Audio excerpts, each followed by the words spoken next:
Hi there. I am so happy you found your way to Starlet Sinister tonight. I know you are here to escape the noise, so here is my promise. Only few short ads in the first 10 minutes, but after that, silence. The rest of the video is completely ad-free so you can sleep undisturbed. I've dug deep to bring you fresh stories that you won't find anywhere else. I wanted to bring you something real. If that sounds good to you, a sub would help me a lot. Before you close your eyes, let me know one thing in the comments. What is the weather like outside your window right now?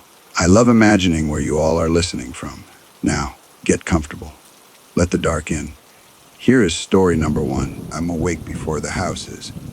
That still happens. The clock light stays on, steady and pale, and it feels like it's watching me back. I blink a few times hoping sleep will return, but it doesn't. I live alone now, in a small rental near a river town in northern Maine. Winter stays longer than it should. Even in early spring, cold presses against the windows like it wants inside. At night, the building settles and makes soft sounds that never fully explain themselves. Most days, I tell people my childhood was fine. That's the word I use. Fine covers things without opening them.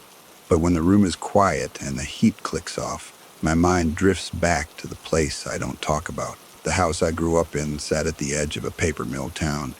Gray siding, a low roof, one long floor that stretched more than it needed to. Snow would pile against the back wall every winter, high enough to cover the small bathroom window. My mother liked that house because it was cheap and close to her work. My father liked it because it was solid. He said older houses had bones. I never liked it at all. Even as a kid, I slept light. I chewed my nails until they bled and picked at loose skin when I was nervous. At night, those habits got worse. My hands moved without asking me. The feeling was never fear in a loud way. It felt more like being waited on. I would lie in bed and sense something paying attention, not touching, not moving, just noticing that I was there, that I was breathing, that I hadn't fallen asleep yet. My room was at the end of a short hallway. 3 doors, bathroom, linen closet. Then mine. The hallway light burned out often, and no one ever seemed in a hurry to replace it. Shadows stayed there longer than they should have. Sometimes I stared at my bedroom door and felt certain it had shifted. Not open, not closed, just different than before. I told myself doors don't move on their own. Houses don't lean in to listen. Winter made everything worse. Snow took away outside sounds. Cars felt far away. Even the mill seemed to hush. When storms came, the world pressed pause and the house felt sealed. One night after a heavy snowfall, I heard something I still can't place. It wasn't loud. It didn't want attention. That was the part that stayed with me. It sounded like weight, not a step, not a creak, just a soft sense that something had settled where it hadn't been before. I held my breath without realizing it, counting slowly in my head. Nothing else followed. That should have been a relief. Instead, I stayed awake until morning, watching the door, waiting for the feeling to leave. It didn't. It stayed patient, like it had nowhere else to be. By the time the sun came up, my jaw hurt from clenching it. I told myself it was just an old house adjusting to the cold. I told myself lots of things back then. Later that year, my aunt asked if I wanted to stay over one weekend. I said yes too quickly. The word jumped out before I could slow it down. On Friday night, as she tucked me into the guest bed, she smiled and said I slept like a rock. I didn't correct her. I never did. When I came home 2 days later, the house felt heavier, like it noticed I'd been gone, like it had kept track of the time. That was when I started keeping my door fully open at night. Closed felt worse. Closed felt like a decision. Open felt like I could see things coming, even if I never really did. I didn't know then that something had already been listening to how I slept. Spring came slowly that year.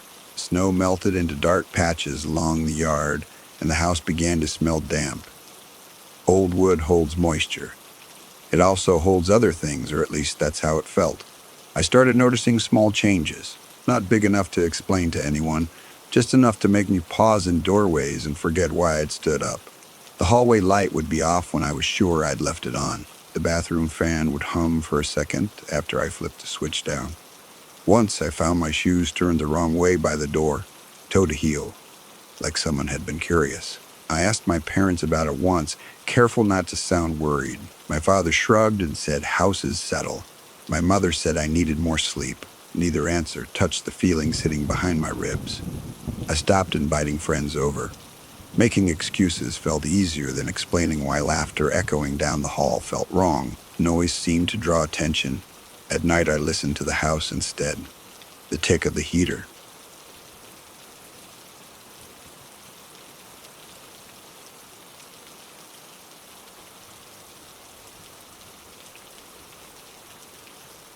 The distant sound of trucks miles away. I memorized what normal sounded like so I could tell when it wasn't. That became my habit. Listening. I got very good at it. One evening, late enough that the sky had gone flat and gray, my parents went out for groceries. I stayed behind with a book I didn't read. The front door closed. Locks slid into place. The house settled into its quiet shape. I paced from room to room without meaning to. The air felt thick, like before a storm, even though the weather promised nothing. I opened a window an inch, then closed it again. The outside felt too empty. I sat on my bed and tried to distract myself by counting the small stains on the ceiling. There were more than I remembered. I told myself I'd just never looked closely before. That was when I heard the first sound that didn't belong. It came from the far end of the hallway. Not a footstep, not a creak. A slow drag, like fabric brushing carpet. It stopped when I focused on it. I waited, till my heart kept beating too loud. I pressed my nails into my palm. Pain helped me stay where I was. A few minutes passed. Then the sound returned, closer this time. Still soft, still careful. It felt like whatever made it didn't want to be heard. I stood up and opened my bedroom door wider. The hallway looked the same as always. Dim, narrow, empty. I didn't step out. I said hello, barely loud enough to hear myself. The word felt foolish the moment it left me. Houses don't answer. They just remember. I closed the door and sat back on the bed. My hands shook. I tucked them under my legs and stared at the crack beneath the door. For a long time, nothing happened. Long enough that my breathing slowed. Long enough that I almost convinced myself I'd imagined it. Then the hallway light went out. Not slowly. Not like a bulb dying. Just off. The dark pressed itself under my door, changing the shape of the room. I felt watched again, the way I had as a child, the way you feel when someone is standing just out of sight. I didn't move. I didn't call out. I stayed there until I heard my parents' car in the driveway. Gravel crunching never sounded so good. When voices filled the house, the feeling pulled back, like it had only been waiting. That night, I slept with the light on. No one commented. No one needed to. From then on, the house felt more aware of me. Or maybe I was more aware of it. It's hard to tell which comes first. By summer, I started keeping notes, nothing dramatic, just times. Sounds, small details I didn't trust myself to remember. I hid the paper inside a book I never opened. Writing it down felt safer than saying it out loud. The notebook filled slowly. A line here, a time there. Just proof I showed myself, in case I ever needed it. Summer brought long evenings and open windows. Crickets outside. Warm air drifting in. The house felt looser then, like it didn't have to try as hard. That's when it started moving more. Not walking, shifting. A chair angled the wrong way in the morning. A door that took longer to close. Once the bathroom mirror was fogged, even though no one had showered. I wiped it with my sleeve and didn't look at myself. I stopped sleeping in my bed. The couch felt safer. I could see the hallway from there. I could watch the dark instead of letting it gather behind me. One night while my parents slept, I felt something new.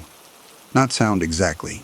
Pressure. like air being pushed aside. I opened my eyes and knew I wasn't alone in the room. The feeling didn't rush, it never did. I stared at the ceiling and waited for it to pass. I counted cracks in the plaster. I focused on my breathing. Slow in, slow in, slower out. Eventually, the pressure eased. The house relaxed. I didn't sleep after that. When fall came, I left for college. I packed lightly. I didn't take the notebook. I didn't want proof to follow me. On my last night there, I stood in the hallway and listened one final time.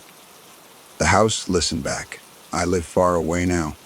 New walls, new sounds. Still, some nights, when the heat clicks off and the room goes quiet, I feel that same patient attention settle in. Not here. Just remembered, I didn't leave the town right away. College came later. First, there was a year where I stayed close, working nights at a small print shop and sleeping during the day. Being awake while others rested felt safer. The house understood daylight too well. My parents tried to pretend everything was normal. Dinner at the table, weather talk, bills, but the space between rooms stayed tight, like the walls were holding their breath. I moved my mattress into the living room without asking. No one stopped me. From there, I could see the hallway and the front door at the same time. I told myself it was temporary. Temporary stretched. The listening never stopped. It only changed how it waited. Sometimes it felt closer when I was tired. Other times it seemed to pull back if I focused too hard. I learned not to stare. I learned to glance and move on, like you do with strangers who feel wrong. One night, late summer, a storm rolled through without rain. Heat lightning flickered behind the clouds. The power blinked, then went out. The house fell into a dark that felt practiced. I sat on the couch, counting flashes through the window. Each one showed the hallway in pieces. Door frames, edges, the place where something could stand without being seen. Between flashes, I heard the sound I'd been expecting for years. Not weight, not pressure, movement. It started near the bathroom, soft, measured, a careful step placed where the floor wouldn't complain. I didn't move. I didn't breathe right. The sound paused, then continued. It never rushed. It crossed the hallway the way someone does when they think they're alone, when they think no one is listening back. I pressed my thumb into the seam of the couch until it hurt. Pain made the room sharper. I needed sharp. Another step, closer now. The lightning flashed again, brighter than before. For a second, the hallway was empty. No shape, no shadow where one should have been. Just space that felt used. The power came back on with a hum. Lights returned. The sound stopped. I stayed where I was until morning, watching nothing happen. After that, the house grew quieter. Not calm. Careful. Like it had learned something. Like it knew I was leaving soon. On my last week there, I packed at night. Boxes during the day felt too loud.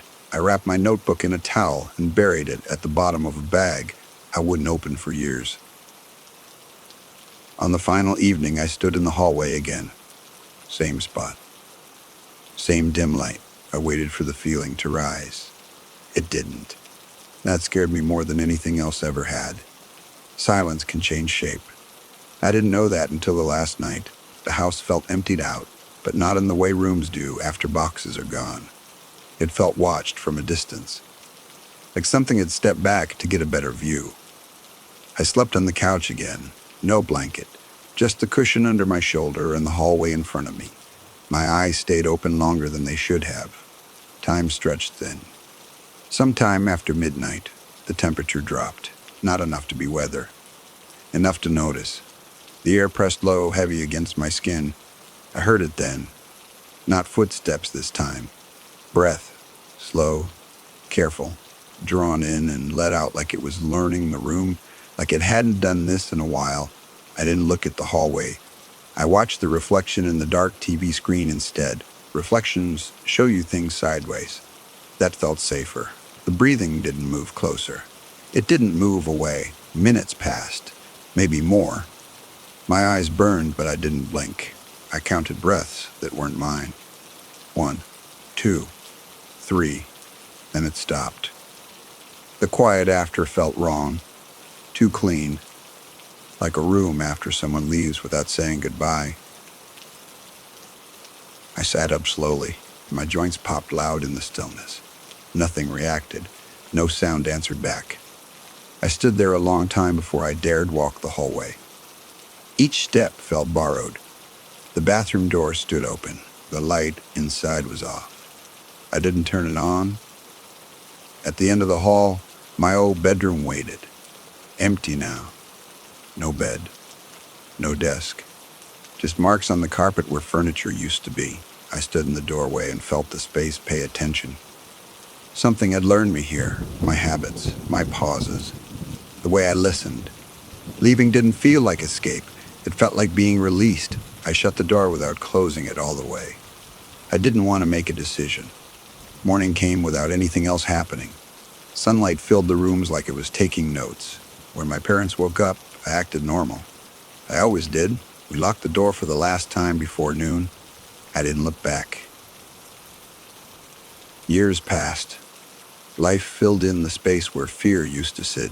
Still, on certain nights, when I wake before the room does, I feel that old patience settle in.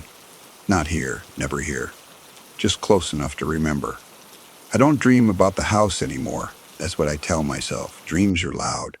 This is quieter than that. Sometimes it shows up when I'm half awake. That soft moment before thought settles. I notice the room before I notice myself in it. The corners first, then the air. I feel it then. Not fear, not exactly. Recognition. Like something checking to see if I still listen the way I used to, if I still pause before moving. If I still know how to wait without making noise. I don't give it much. I keep my eyes closed. I focus on small things. The sound of heat in the pipes, the weight of the blanket. The fact that this room has never learned me. That matters. Every so often I think about the notebook. I know where it is now. I found it years later while unpacking boxes I'd avoided. The pages were yellow, the writing uneven, times without explanations. I didn't read it all. Some memories don't want to be woken up. They do better when they stay folded. The house still stands, as far as I know. Someone must live there. Someone must sleep in that hallway's reach. I don't picture them clearly. Faces make it too real. I only wonder if the house listens for them the way it did for me.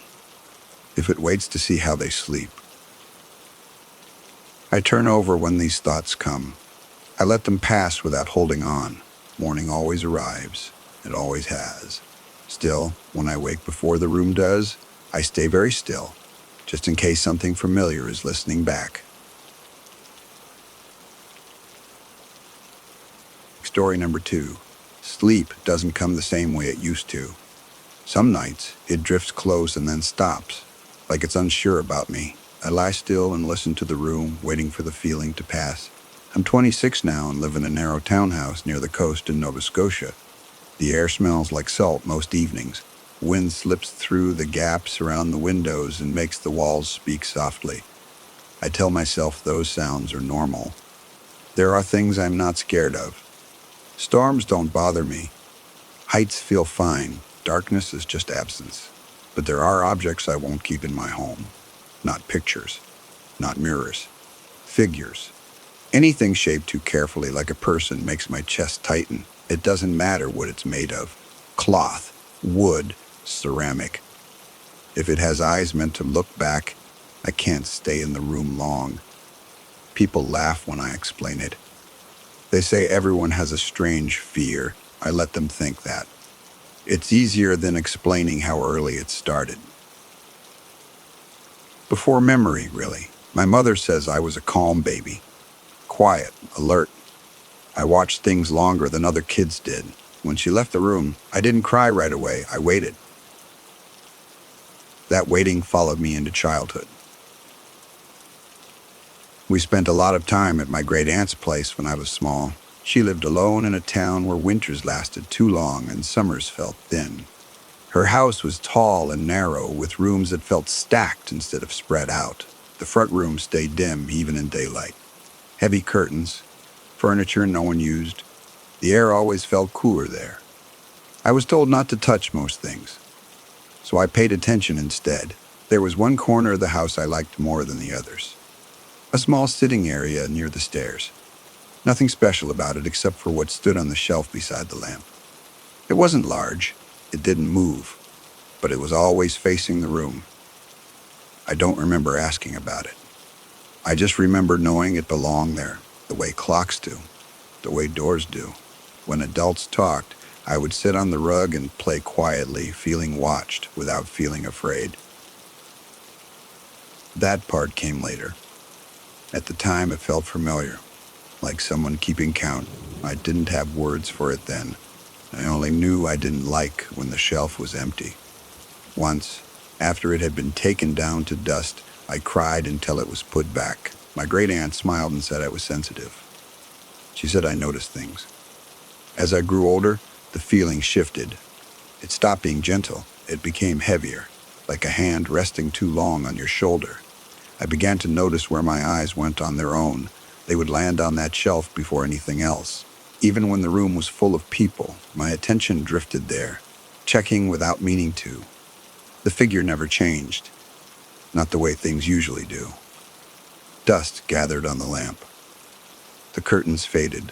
The carpet wore thin where people walked, but the shape on the shelf stayed the same, as if time passed around it instead of through it. I started having trouble breathing when I stood too close. My chest would tighten, slow and steady. Not sharp enough to panic over, just enough to make me step back. No one else seemed to notice. When I asked where it came from, answers stayed vague. It had always been there. It belonged to someone who had passed. It wasn't important. I was told not to worry about it, so I stopped asking. At night, when the house quieted, I replayed the day in my head. I remembered moments I hadn't known were moments at the time. Times when I turned and felt sure something had shifted behind me. I developed small habits. I kept doors fully open or fully closed. I avoided half-light. I counted steps on stairs. If I lost count, I started over. These things helped me sleep. One evening, while adults talked in low voices, I sat alone near the stairs and noticed the shelf was empty. The space where the figure usually stood looked wrong, like a missing tooth. I waited for the feeling to return. It didn't. Instead, something else took its place. A thin, stretching quiet that felt like being watched from farther away. Like a tension pulled back, not gone. When the figure was returned later, my breathing eased without me realizing why.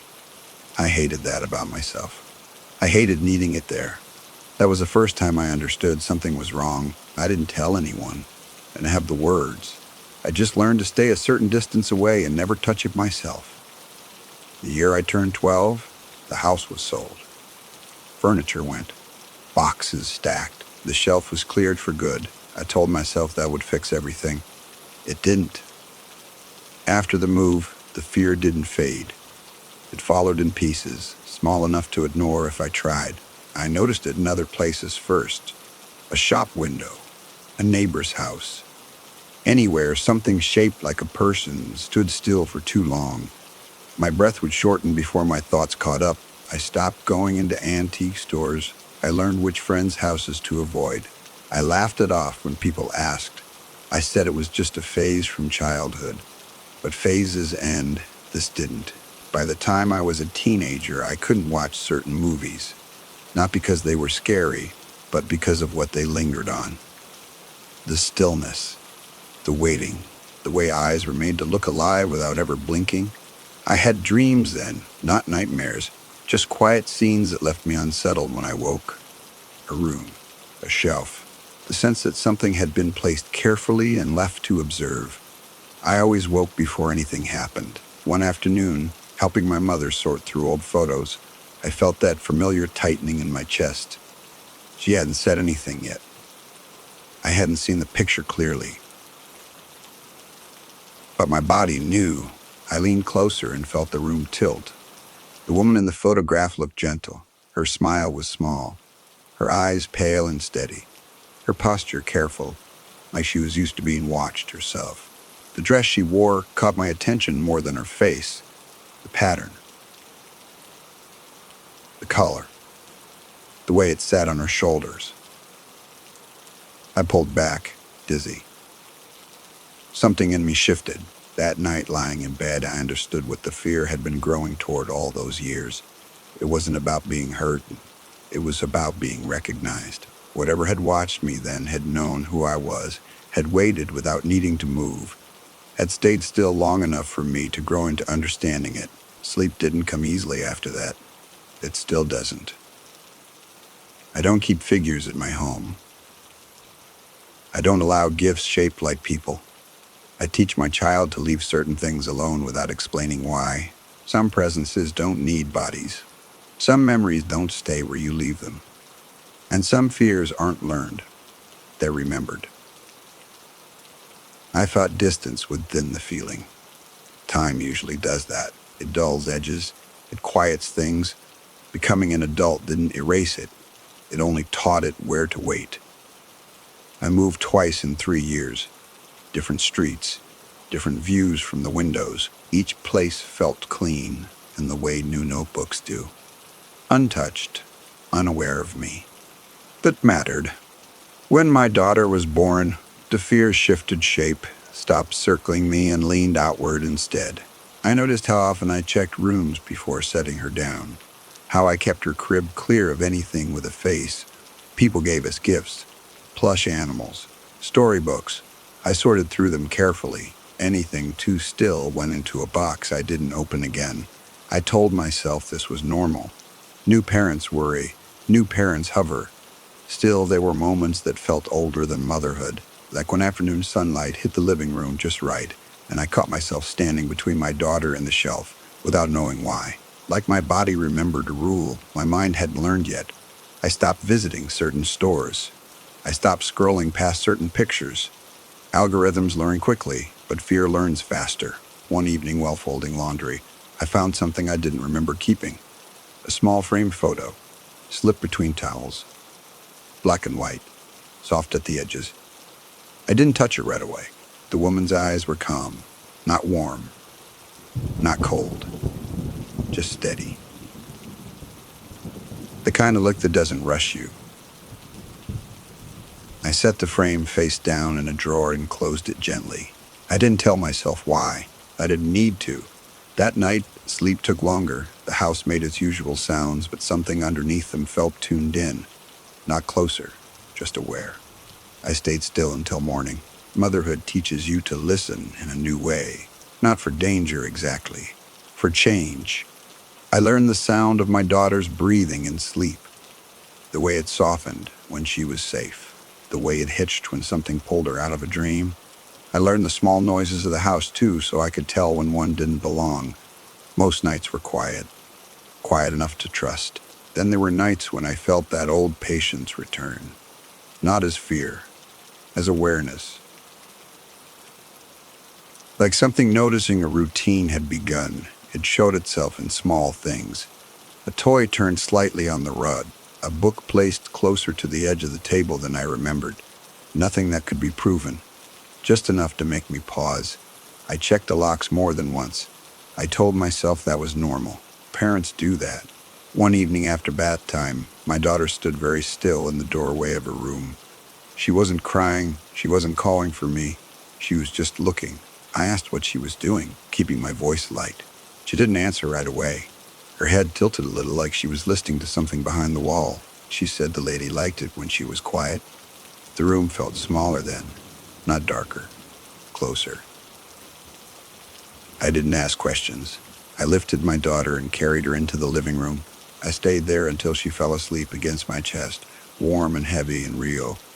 That night I stood in the hallway long after everything settled. I watched shadows stretch and relax as cars passed outside.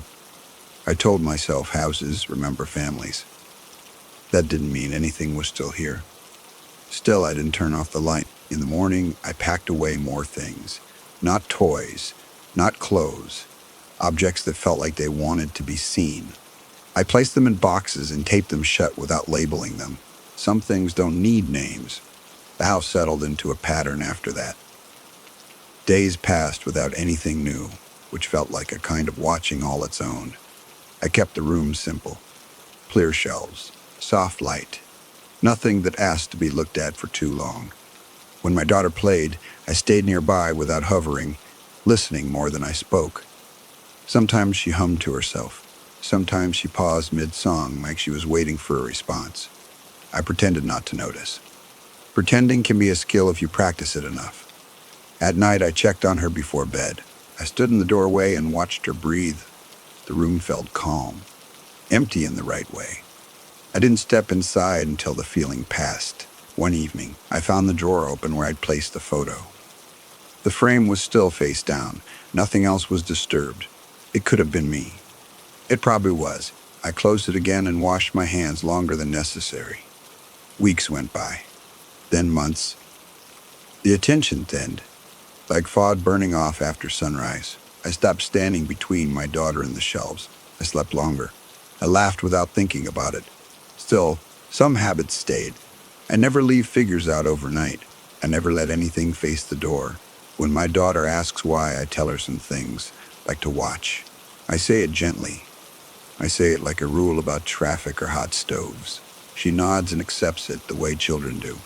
On quiet mornings, when the house wakes slowly, I sometimes feel that old recognition brush past and move on. Not stopping, not testing, just passing through memory. I let it go.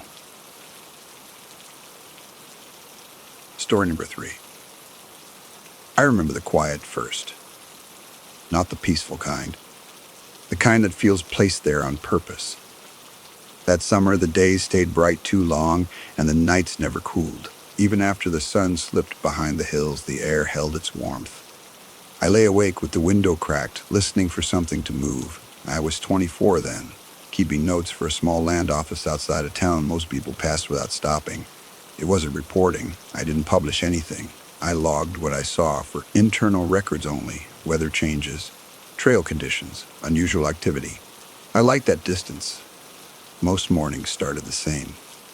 Coffee too strong, a paper map folded too many times. The same dirt road stretching ahead, pale and dusty. Pines lined both sides, their needles dry enough to snap underfoot. The heat had been relentless for weeks, the kind that pulls sound out of places. Birds went quiet by noon. Insects vanished. Even the wind seemed to avoid the area. Locals said it felt wrong. They didn't argue about it. They just said it and moved on. My work kept me near the edge of the reserve, where trails thinned and signs faded. I wasn't there to patrol or protect anything. I checked old markers placed years before by people who no longer came out this far. I wrote things down because it helped me feel separate. Observing instead of participating, around mid-July the notebook filled faster. Not because there was more to see, but because I kept stopping, pausing, standing still longer than needed, waiting for reasons I couldn't name. The forest looked the same. That was the problem. No new growth, no fallen branches, no signs of animals moving through. Trails stayed clean in a way that didn't match the season. Dust settled and stayed put. I marked it as low activity and didn't explain further. Evenings were spent in a small cabin owned by the office. One room, a desk, a narrow bed, no radio, no television. I told myself that was part of the appeal. Silence, when chosen, feels different. On the 4th night that week, I noticed the clock had stopped. The hands were frozen just before 2. I wound it and set it back, listening to the tick return. It stopped again before morning. I didn't write that down. The next day, I took a trail farther east than usual. It wasn't on my list, but the map showed an old boundary marker that hadn't been checked in years. The path narrowed quickly, brush closing in on both sides. Halfway there, the air changed, not cooler, just heavier, like breathing through cloth. I slowed without deciding to. My boots sounded too loud on packed dirt. I waited for signs of movement to return. Nothing answered. At the marker, the post leaned. The metal plate was still there, but the ground around it had been smoothed over, as if many careful hands had pressed the soil flat. No footprints, no drag marks, just flattened earth. I stood there longer than I meant to. The pen felt warm in my fingers. The page stayed blank. When I turned back, the path behind me looked wrong. Not blocked, just unfamiliar. The spacing between trees felt off. I told myself paths change. I told myself that's why people get lost. Back at the cabin, the heat lingered into night. I wrote until the page filled, even if the words felt thin. Low activity, dry conditions, no wildlife observed. Before bed, I stepped outside to look at the sky. Stars were visible, but dimmed, like they were being seen through smoke that wasn't there. Somewhere beyond the trees, something tapped once. Not wood, not metal. A hollow sound that didn't repeat. I went inside and shut the door gently. Sleep came in pieces, short stretches broken by the sense that time was passing without moving forward. When I woke, the clock had stopped again, just before 2. I didn't reset it. Morning seeped in slowly. Light slid between trees and settled low, leaving the cabin in a gray half-state. I made coffee and drank it standing up. Sitting felt like staying. The clock still hadn't moved. I left it that way and stepped outside, locking the door once. The road held its shape better than the trail. Dust lay flat, untouched. My truck started on the first turn. The engine sounded too sharp. The farther I drove, the more the forest thinned. That should have helped. It didn't. I passed a clearing where survey flags once marked a study plot. The flags were gone. The ground beneath them looked pressed down, smooth and wide ovals, like places where people had stood very still. I wrote it down, then crossed it out. By midday, the heat pressed hard enough to make my head ache. I drank water even when I wasn't thirsty. The air tasted dry, like paper. On the return route, the road dipped toward a shallow ravine. A seasonal creek ran there most years. That summer was pale stones and cracked mud. I slowed without meaning to. Something pale stood near the far bank. Not tall, not moving. At first I thought it was driftwood. The color matched. The shape didn't. It rose straight from the mud, branching slightly near the top. I stayed in the truck. The longer I looked, the less certain the distance felt. The object didn't come closer. The space between us did something else. It thinned. When I moved, the shape shifted too, not away, just enough to tuck behind a cedar trunk, careful and quiet. My hands went numb on the wheel. I drove past without looking again. That evening I tried the handheld radio. Static answered, no voices, no clicks. I turned it off and wrote my notes by hand. Low activity. Unusual ground conditions. Heat stress likely. Before sleep, I stood in the doorway and listened. The forest offered nothing back. When I lay down, the feeling returned. Not fear. Attention. It felt like something had noticed I wrote things down. I stopped using the radio after that, not as a rule, just a habit. The silence felt cleaner, safer. 3 days passed. On the 4th morning, I found tracks near the cabin, not footprints. Long oval indentations pressed into the dust, spaced too evenly. They led from the trees and stopped 10 feet from my door. No turn, no scuff, just gone. I tore that page from the notebook and erased the marks.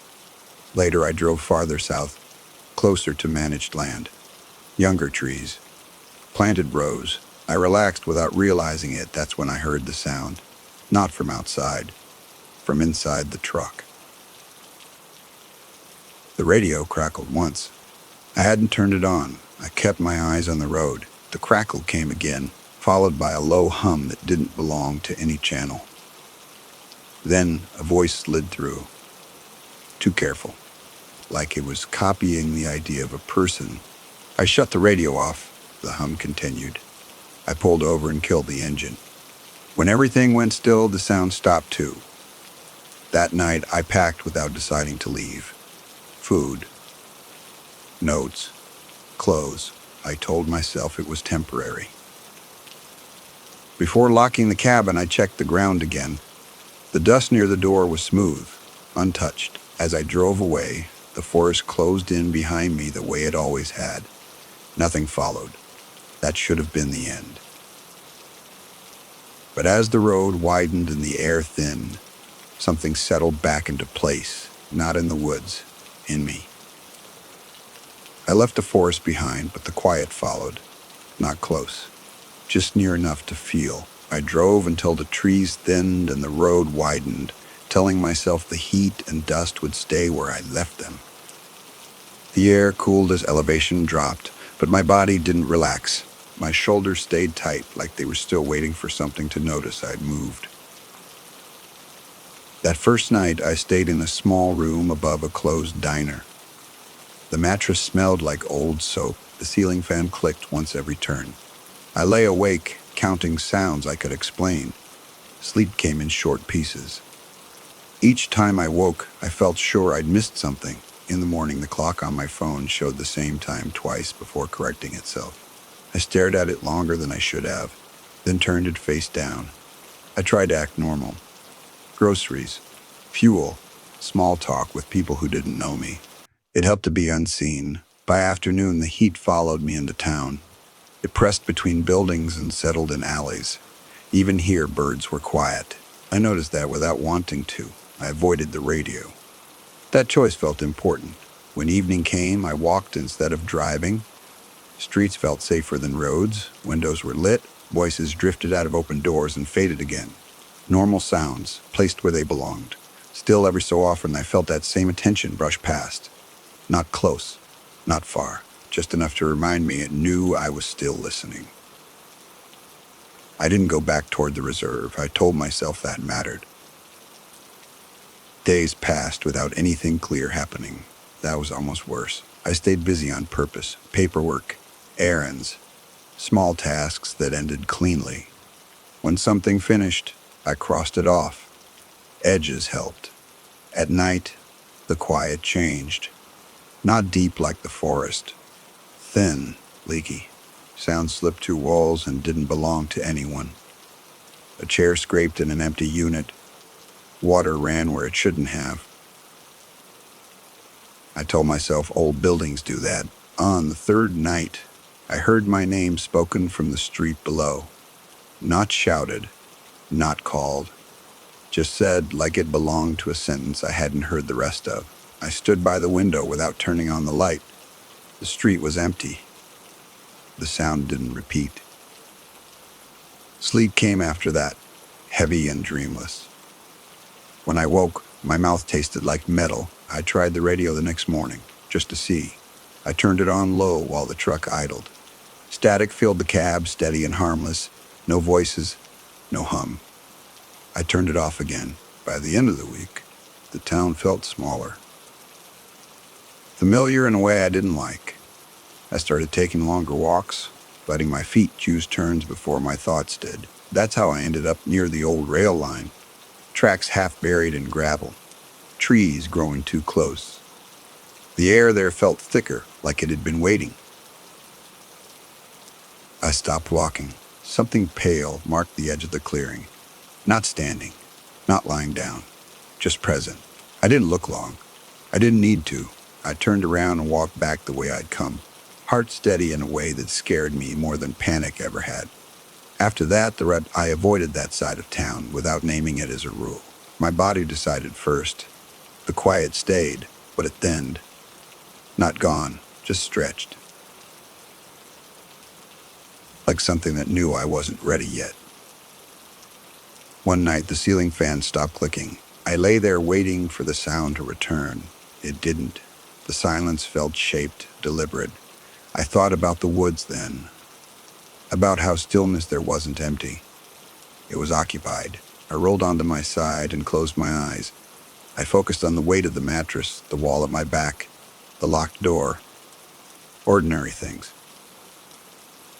By morning, the feeling had eased enough to ignore. I packed a few days later and left town before anyone noticed I'd stayed long enough to be remembered.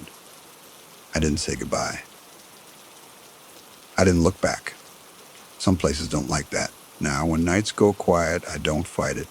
I listen just long enough to know where I am. City sounds overlap, they cover each other. Still, when the air feels too still, I remember how attention moves, how it doesn't need distance, how it waits. I keep the radio off. Story number 4. The room felt too quiet for the hour. Even the fridge had stopped humming, like it was listening along with me. I was sitting at my desk with the lamp turned low, sorting through old voice notes on my phone. That was my habit back then. I recorded things I didn't trust myself to remember, right? Small sounds, short thoughts, dates that felt important for no clear reason. At the time, it felt normal. It was late summer, one of those weeks with a heat stayed even after sunset. The air inside my apartment felt thick, like it had nowhere to go. I had the window open, but nothing moved outside. No wind, no cars, just a smell of warm dust and cut grass drifting up from the yard below. I lived in a small town in western Pennsylvania then, the kind that shut down early. Most nights by 10, it felt like everyone had agreed to sleep at the same time.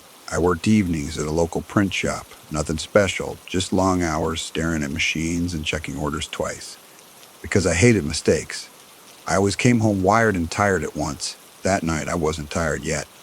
I was restless in a way I couldn't explain. I scrolled through my recordings, listening to pieces of my own voice from weeks before. Some were just reminders. Some were half-finished thoughts. One of them stopped me. I didn't remember making it. The file was dated 3 nights earlier, just after midnight. I tapped it and leaned back in my chair. At first, there was only breathing, mine, slow and unsure. Then a pause. Then my voice, lower than usual. "He's standing across the street again," the recording said. I felt my shoulders tighten. I kept listening. I don't think he knows I can see him. Or maybe he does. I don't know. The recording ended there. I sat very still, phone warm in my hand. I tried to remember that night. Nothing clear came. Just a dull sense of discomfort, like waking up after a bad dream without the details. I told myself I must have been talking about a neighbor. Someone out for a walk, someone waiting for a ride. The town had people like that, people who drifted. Still, I rolled my chair toward the window. The streetlight outside flickered softly, casting a weak yellow circle on the pavement. My building faced a narrow residential road lined with old maple trees and quiet houses. Most of the porches were dark. One window down the block glowed blue from a television. No one stood there. I laughed under my breath, embarrassed at myself. I set the phone down and stood up, stretching my arms. The floor creaked under my feet, a familiar sound. That helped a little. I poured myself a glass of water and drank it slowly, letting the coolness settle me. I'd always been afraid of letting my thoughts run too far at night. That was a bad habit of mine. I filled silence with worry without meaning to. When I went back to the desk, another thing caught my eye. There was a small notebook lying open beside the lamp. I used it for work lists, but this page wasn't that. The handwriting was mine, but rushed and uneven. "He doesn't move like people do," it said. Below that, a time was written. 11:47 p.m. I stared at the words until they blurred. My chest felt tight, not sharp, just heavy. I tried to trace back the feeling, to remember why I'd written it. Nothing came. Outside, somewhere close, a door closed. The sound was soft but clear in the still air.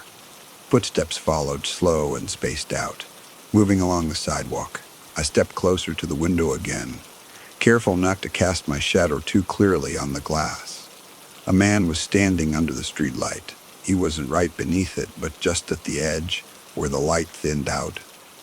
He faced my building, hands at his sides, head tilted slightly upward. I couldn't see his face clearly, only the shape of it, pale against the dark. He didn't look drunk or lost. He wasn't checking a phone. He was just standing there, like he had been placed and forgotten. I waited for him to move. I counted my breaths without meaning to. 1, 2, 3. He stayed exactly the same. A strange thought crept in, quiet and unwelcome. I wondered how long he had already been there before I noticed him. I reached for my phone again, fingers shaking just a little, and started a new recording. My thumb hovered over the screen for a second before I spoke. I didn't want my voice to sound scared. I hated hearing fear when I played things back later. "It's me again," I whispered into the phone. "I'm at the window. There's someone outside." I stopped recording and set the phone down, screen facing the desk. I didn't want to hear myself right then. I wanted to watch. The man under the streetlight shifted his weight. Not a step. Just a slow lean, like he was testing gravity. His head tilted a little more, almost thoughtful. I waited for him to look away. He didn't. The heat in the apartment suddenly felt wrong, heavy in my lungs. I reached up and pushed the window down a few inches, then stopped. I didn't know why I was doing it. Maybe I wanted to hear something. Maybe I wanted proof that the world was still normal. The night air slipped in, warm and stale. It carried the smell of damp leaves and something faintly metallic. That's when he raised his hand. It wasn't a wave. His arm lifted straight up, stiff, like it was pulled by a string. His fingers spread wide and stayed that way. He held the pose, palm facing me. The pressure settled behind my eyes. I felt suddenly embarrassed, like I had been caught staring. I took a small step back from the window. When I looked again, he had moved closer. Not walking, not stepping, just closer than before. My stomach dropped in a slow, sinking way. I tried to tell myself I hadn't been watching the whole time. Maybe I missed it.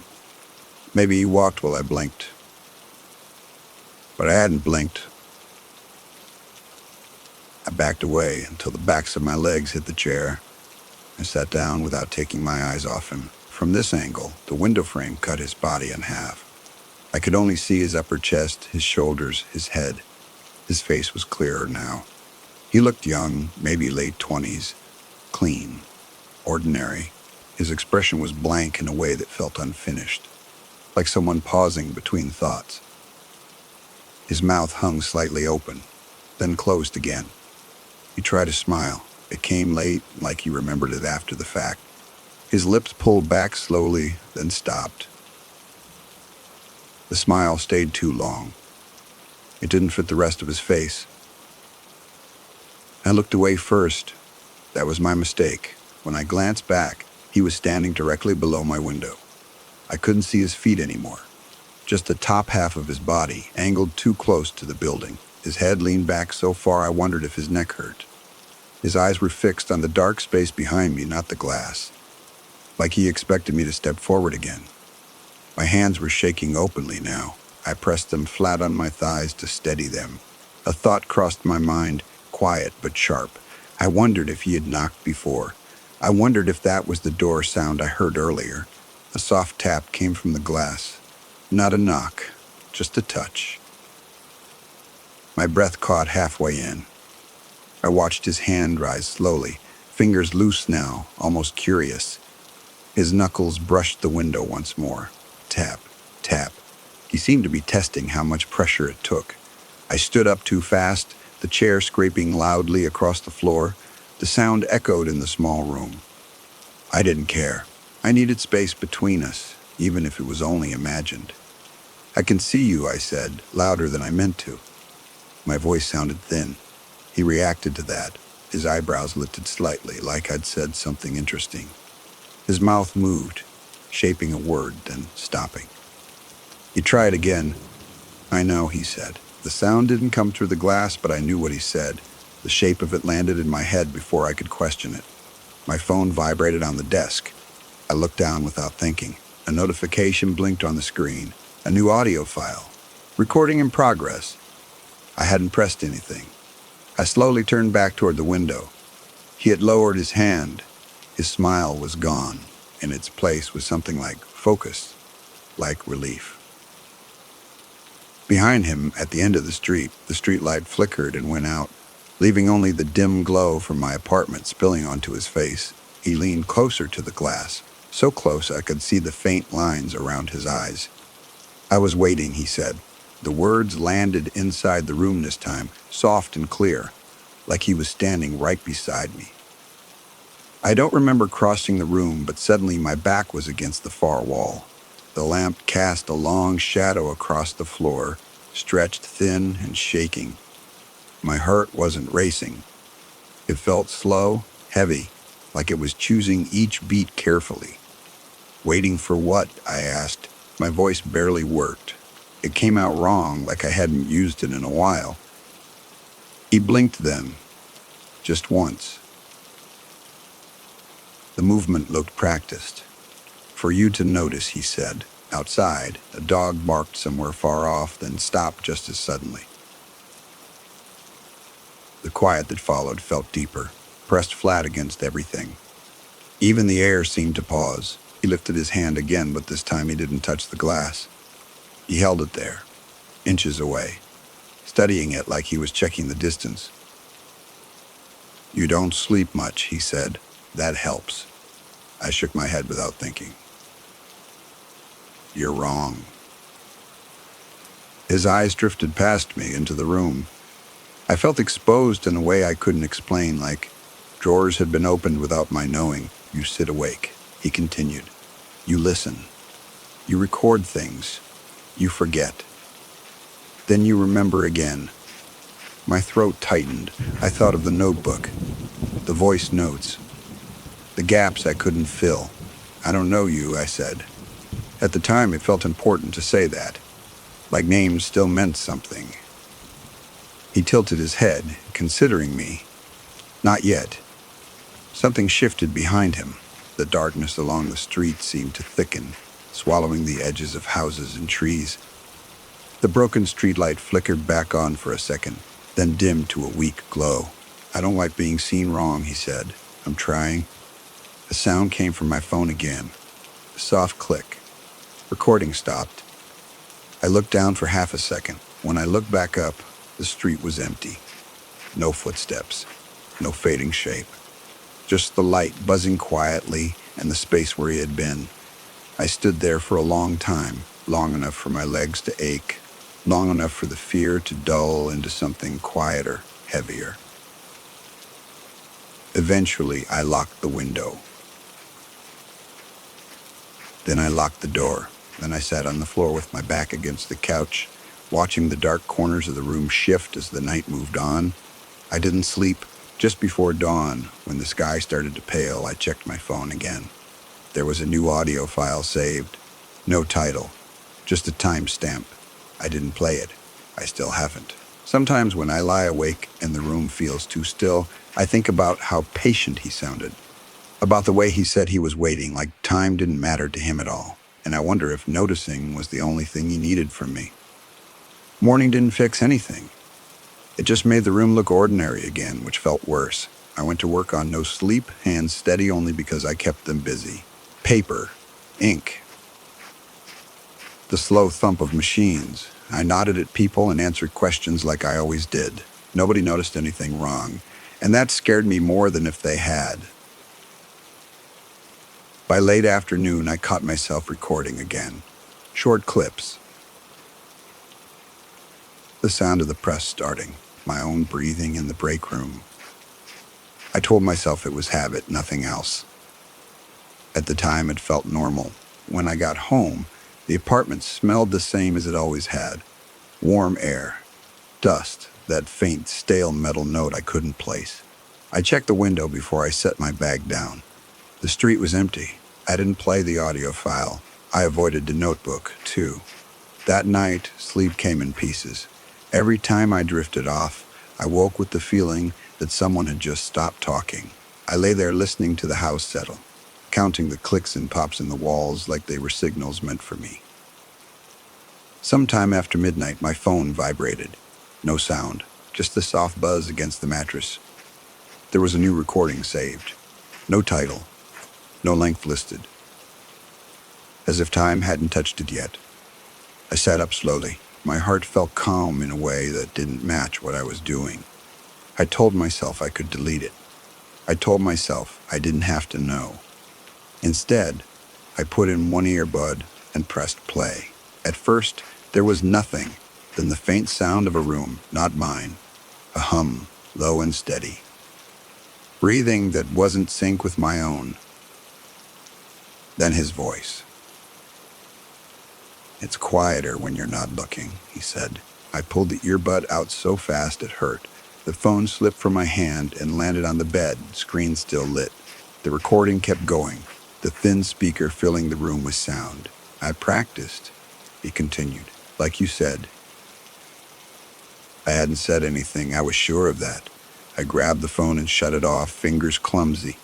The silence that followed felt thin, like it could tear. From the other side of the room, the notebook slid off the desk and hit the floor. I hadn't touched it.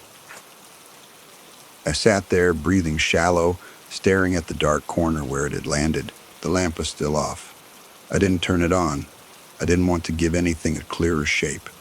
A soft sound came from the window. Not tapping, not knocking. Just the faint drag of skin against glass. "Continue," he said very gently. I didn't move right away.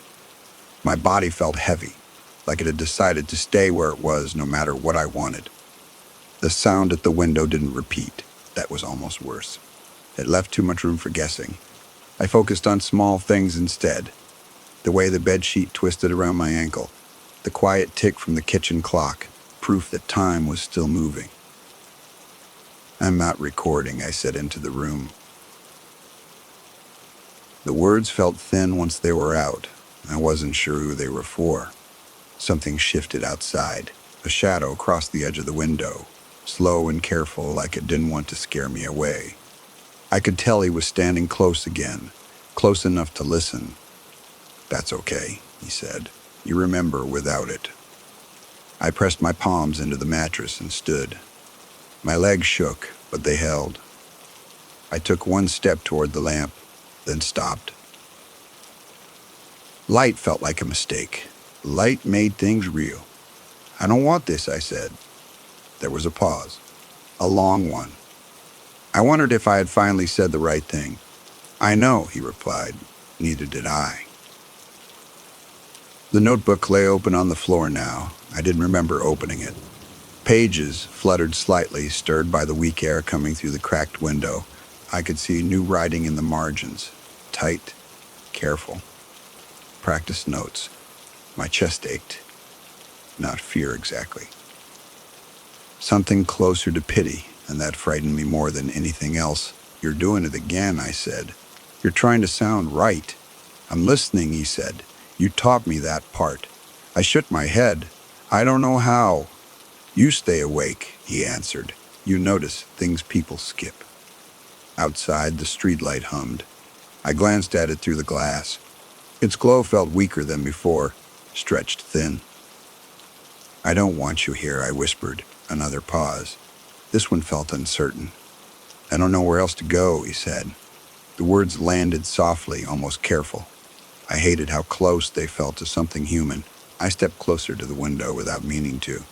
My reflection wavered in the glass, layered over the dark shape beyond it. For a second, our faces lined up, and I couldn't tell which parts were mine. "Don't," I said to him or to myself. His hand lifted into view, not touching the glass, just hovering there, fingers relaxed, like he was learning restraint. "I'll wait," he said. The word sat between us, thin and patient. Weight felt heavier than any threat. My reflection in the glass shook as I stepped back. I could feel how tired I was then, not just from the night before, but from weeks of staying half awake, from listening too closely to things most people let fade. That had always been my bad habit, holding on when I should have let go. "You don't get to learn from me," I said. My voice cracked on the last word. I didn't fix it. He lowered his hand. His shape blurred slightly, like he wasn't sure where to stand anymore. The street light flickered once, steadying itself, as if deciding something. "I don't want to be wrong," he said. The notebook pages stopped moving. The air felt heavier again, warm and stale. I thought about the audio files, about how easy it would be to press record without meaning to, about how often I did things just to feel less alone. "I won't help you," I said. Another pause, longer than the others. Outside, the sound of skin against glass faded, not pulling away, just no longer there. When I finally crossed the room and looked out the window, the street was empty. No shape at the edge of the light. No movement in the dark. Just quiet houses and trees holding still. I stayed there until my legs hurt. The next day, I deleted every recording. I tore out the notebook pages and threw them away in pieces. I stopped keeping track of small sounds. I slept with the lights on for a while, then with them off again. Weeks passed, then months. Sometimes late at night, when the apartment goes too quiet, my phone lights up on the table. No vibration, no sound, just the screen waking on its own. I never touch it. I just sit there, holding my breath, wondering if waiting works both ways. Story number 5. The wind had a way of flattening everything out there. Sound, thought, even fear. From the road, the house looked like it had been set down by mistake. One structure, one barn, and nothing else. Wheat pressed in from all sides, bending and whispering like it was trying to keep a secret. On clear days, you could see storms hours before they arrived. On quiet days, you could hear yourself swallow. I didn't live there.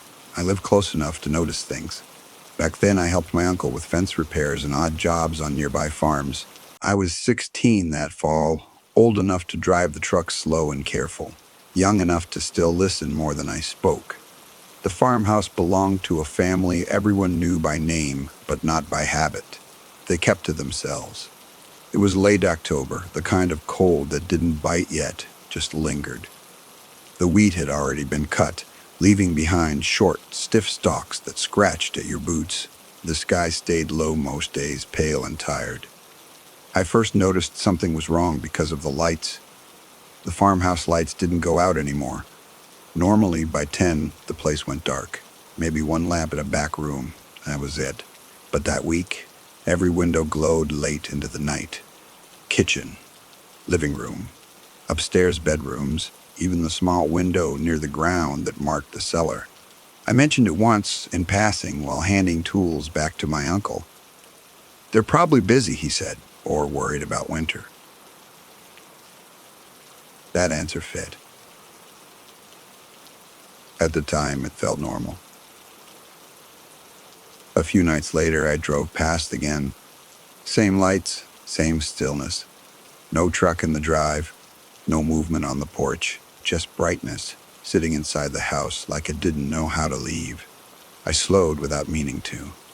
The radio crackled, losing signal as it always did out there. I turned it off and rolled the window down. The wind carried that dry, dusty smell, mixed with something darker. Damp earth, maybe, or old wood.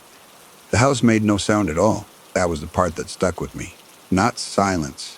Silence was common. This was different. It felt sealed, like sound went in and didn't come back out. I told myself I was imagining it and kept driving. 2 days later, the boy came running across the fields. I saw him from the road first, a small shape moving wrong against the flat land. He wasn't following a fence line or a path. He was cutting straight through the stubble, arms pumping, head down. He looked like he didn't know where he was going. I pulled over and got out of the truck. "Hey," I called. My voice carried too far. He stopped when he heard me. Turned slowly. His face was pale beneath the dirt, eyes wide and unfocused. He was breathing hard like he'd been running for a long time. "Are you hurt?" I asked. He shook his head once. Then again. "It's still on," he said. I didn't understand. "What is?" "The house," he replied. "It won't turn off." He looked past me then, back toward the farmhouse. From where we stood, you could just see the roof line and the upper windows over the rise. Even in daylight, they were lit. I followed his gaze back to the house. In the daylight, the glow looked wrong, like it was trapped behind the glass. "Whose kid are you?" I asked. He hesitated, then said his last name quietly. It matched the mailbox by the drive. "Where are your parents?" I said. He swallowed. "Inside." Something in the way he said it made my neck feel tight. I told him to get in the truck. He didn't argue. He climbed up and shut the door with care, like loud sounds might break something. As we drove closer, the wheat flattened around the tires. The wind hissed low and steady. The barn sat off to the side. Doors closed, padlock hanging straight and still. No animals, no movement. I parked near the porch. Up close, the lights were too bright. Every room glowed the same color, a dull yellow that didn't flicker. It didn't feel warm. It felt measured. The boy didn't get out. You don't have to, I said, though I was already stepping onto the porch. The door was unlocked. It opened without resistance. Inside, the air was cold. Not autumn cold, basement cold. The kind that settles in your bones and stays there. The living room looked tidy, untouched. Couch cushions straight. Shoes lined by the wall. A television sat dark and silent. No people. I called out once. Then again. My voice sounded wrong in the space. From the hallway, a sound answered. Not footsteps. More like something shifting its weight. I didn't go farther. The boy was still on the porch when I turned back. He hadn't moved. He was watching the windows, eyes tracking something I couldn't see. They don't come out, he said. They try to talk. Who? I asked. He shrugged. The ones that learned. I told myself I was mishearing him. What's in the cellar? I asked. He shook his head hard. Don't. That was when the light near the ground went out. Just a small window by the steps. The rest stayed on.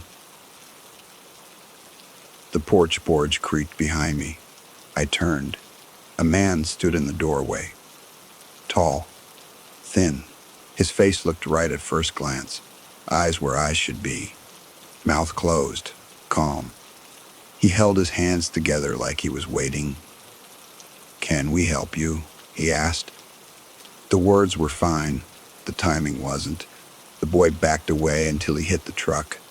That's not my dad, he whispered. The man smiled. It didn't reach his eyes.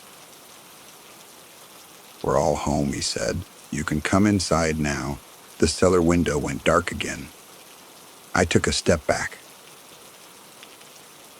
The porch felt smaller than it had a moment ago. The man didn't follow. He stayed in the doorway, watching us with patience that didn't fit his face. The boy's hand found my sleeve. He gripped it hard. They wait for night, he said. They get better then. I didn't ask what he meant. I got him back into the truck and drove.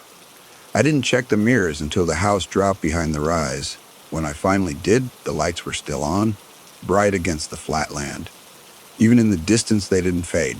I drove him into town and stopped outside the closed grocery, the only place with lights that late.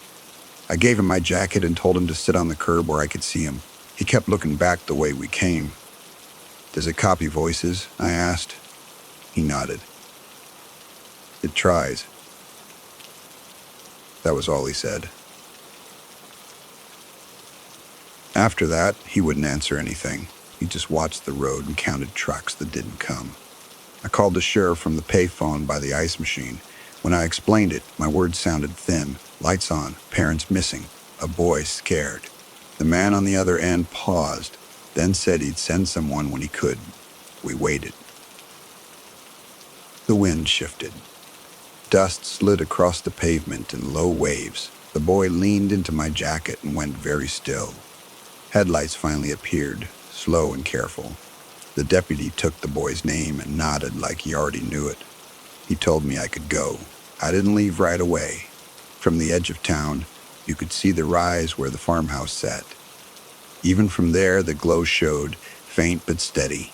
Later that night, when I lay awake, I kept thinking about the timing of the man's words. The way the light near the ground had gone out first. The patience in his voice. Practiced. The next morning, the lights were gone. By afternoon, so was the house, just smoke low over the fields and the smell of wet ash drifting for miles. They called it an accident. Old wiring, dry land. The boy never came back to town. People said relatives took him east. The sheriff stopped returning calls. Out there, things don't echo. They wait. Sometimes, when I drive those roads at dusk, I slow near the rise. I look for windows that glow when they shouldn't. I listen for voices that pause too long before they speak. And I keep driving. Years later, the fields still come back to me first. Flat land. low sky. The way light stretches and thins before it gives up. I don't live near there anymore.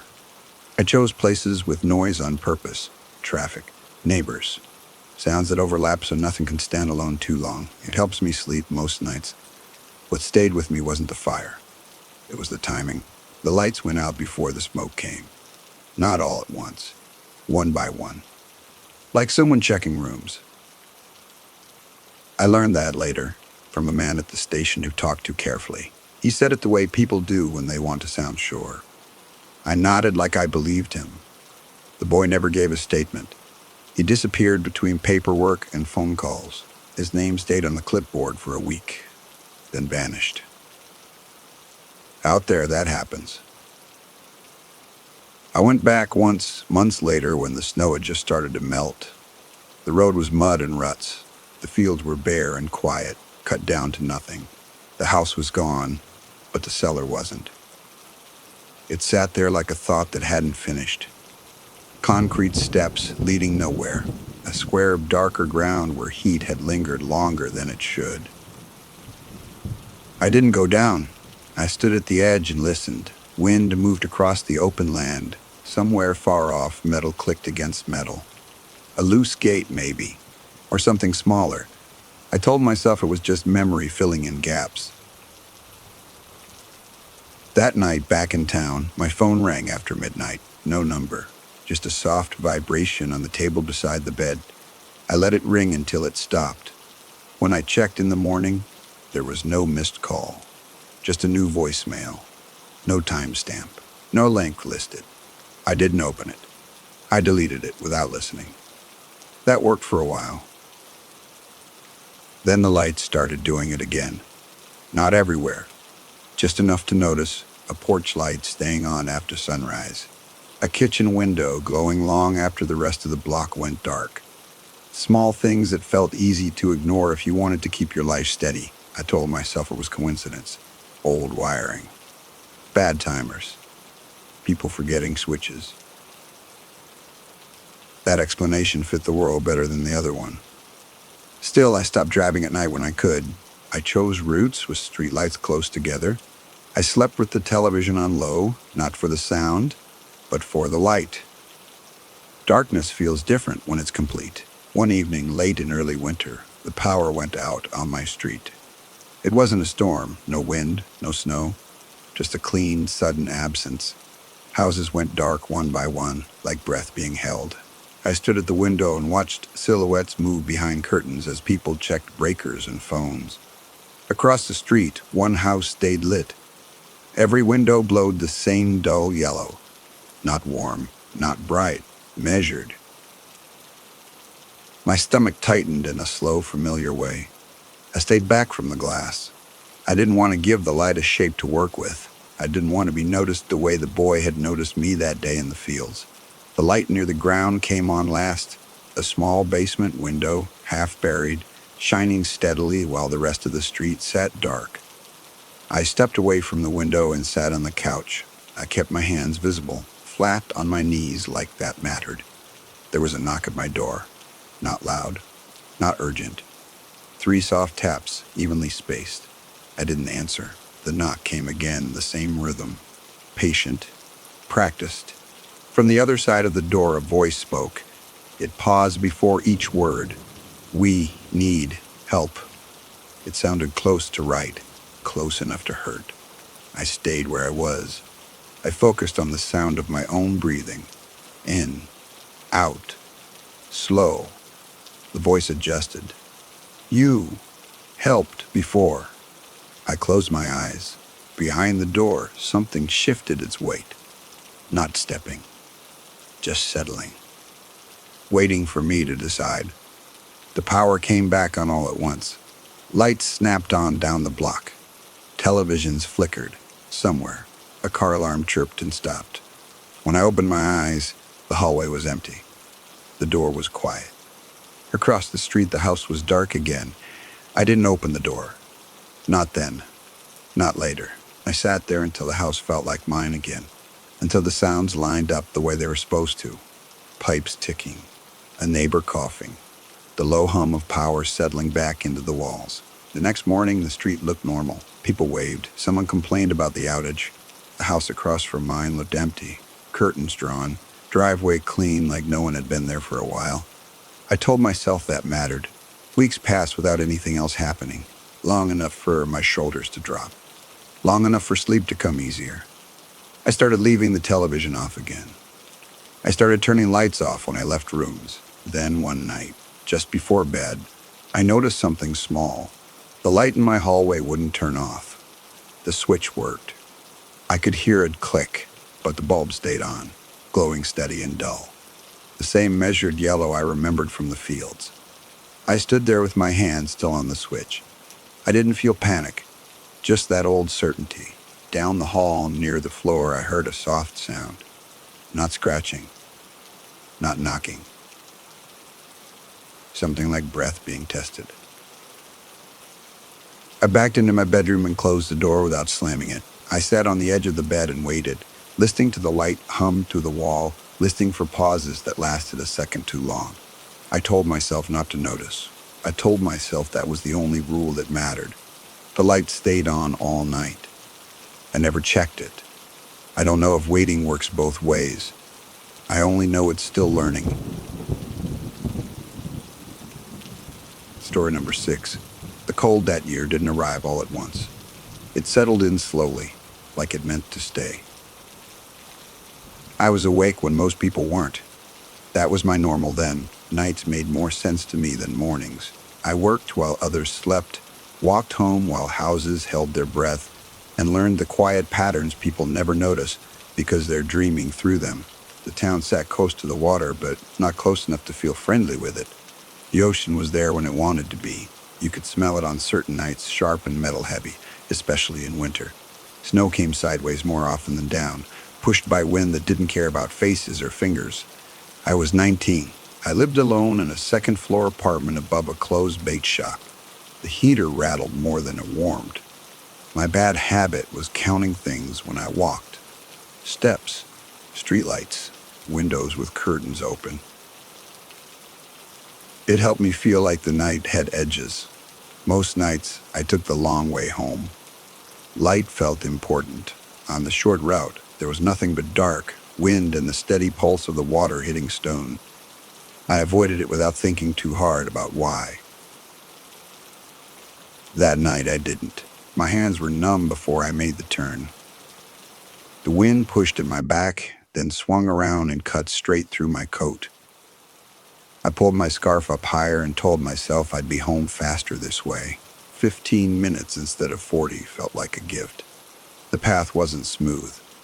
Snow filled the shallow dips, and ice hid under it in thin sheets. My boots scraped and slid. Every sound felt loud, then swallowed immediately. Out there, the town noise dropped away fast. No hum, no engines. Just water and wind moving without rhythm. I became aware of my own breathing in a way I didn't like. Too loud, too present. Halfway through, the lighthouse beam passed once, pale and slow, then disappeared again. I timed my steps between its turns without meaning to. That's when I noticed I wasn't alone. Not a shape, not a sound, just the sense of space being used somewhere it shouldn't have been. Like when you enter a room and feel someone behind the door before you see them. I stopped walking. The snow didn't. Wind moved across the ground in shallow waves. The water struck rock below, steady and patient. Everything else stayed still. I waited for a noise to prove me wrong. A bird, a branch, anything. Nothing came. I told myself it was nerves. Graveyard shifts do that. Being awake when the world sleeps makes your thoughts stretch in strange ways. At the time, it felt normal. I started walking again, slower now. I kept my eyes forward. Looking too hard into the dark felt like an invitation. Behind me, something shifted. Not a step, a weight adjustment. I didn't turn around. I counted. 1, 2, 3. My boots hit the packed snow in a careful rhythm. I tried to match it to the waves, but they didn't line up. Another shift came. Closer, the pressure between my shoulders grew heavy. like cold fingers resting there without touching. My mouth went dry. I tasted salt, though I hadn't spoken. Ahead, the faint glow of the shelter light bled into the snow. It flickered, buzzed, steadied itself. I focused on it the way you focus on a door when you really need to leave a room. When I stepped into the light, I let out a breath I didn't remember holding. Someone was already there. He sat on the bench with his shoulders hunched, boots planted carefully, hands folded like he was keeping them still on purpose. His coat looked too thin for the weather. Snow had settled on his shoulders and hadn't melted. "Morning," I said. My voice sounded wrong in the open space. He didn't answer. I stood near the wall, letting the concrete block the wind from one side. The light hummed overhead. I tried not to look past its edge where the dark pressed close and quiet. After a moment, the man spoke without looking up. "It listens," he said. I swallowed. "What does? The walking part?" he replied, "not the rest." I didn't know what to say to that, so I didn't say anything. The snow beyond the light remained smooth. No tracks, no movement. But the sense of being observed hadn't faded. If anything, it felt closer now, like it had followed and learned where to stop. The lighthouse beam passed again, cutting briefly across the path. In that short wash of light, something tall shifted just beyond the trees, then went still. The man on the bench closed his eyes. "That's enough," he whispered. I didn't ask him what he meant. Asking felt like it would make things firmer, more real. The light above us flickered once, then steadied. Its hum filled the space between words. Snow crept back into the edges of the shelter, pushed by the wind in thin, nervous lines. "What's your name?" I asked quietly. He took a long time to answer. When he did, his voice sounded worn down, like it had been used too often for the same thought. "Henderson," he said. "I wait here some mornings." That explained the coat. The stillness, the way he sat like leaving, was optional. I nodded, though he wasn't looking at me. "I walk home from the bakery." "I know," he said. That made my stomach drop. He must have felt it, because he finally lifted his head. His eyes were pale, unfocused, like he was staring through frost instead of air. "It follows paths," he added. "Not roads. Roads confuse it." The wind rose suddenly, rattling the shelter walls. Snow skittered across the ground in dry bursts. Somewhere in the dark, something dragged again, slow, careful, deliberate. I pressed my back into the concrete and focused on the cold seeping through my coat. Physical things felt safer. "Is it an animal?" I asked. Mr. Henderson shook his head. "Animals stop when they're afraid." The dragging sound paused. My heart thudded once, hard enough to hurt. Then it started again. Closer now. Each movement ended with a soft, wet sound, like something heavy settling into snow that didn't want it. I strained my eyes toward the tree line. At first I saw nothing, just the black trunks and the thin shine of ice on branches. Then a shape separated itself from the dark, low to the ground, wrongly balanced. It moved on all fours, but not the way animals do. Its back legs were too long, folding and unfolding with effort. The front limbs bent at odd angles, ending not in paws, but in flat shapes that pressed into the snow and pulled. I wanted to tell myself it was sick, hurt, starving. Mr. Henderson inhaled sharply. "Don't look at it too long," he whispered. "It notices patterns." The thing crept forward, testing the edge of the light. Its fur hung in wet clumps, heavy with salt and snow. I could see ribs shift beneath skin that didn't quite fit. "It's just a dog," I murmured, more for myself than him. He didn't answer. The creature stopped at the boundary where light faded into dark. It froze, perfectly still, like it had learned that trick from watching. Seconds passed. Too many. Then it did something worse than move closer. It began to straighten. Bone by bone, it rose, joints unfolding with small, wet sounds that made my jaw clench. Its spine lifted until it stood taller than the shelter roof. The front limbs dropped, stretching down past where knees should have been. It swayed slightly, adjusting to the wind, to height. I couldn't breathe.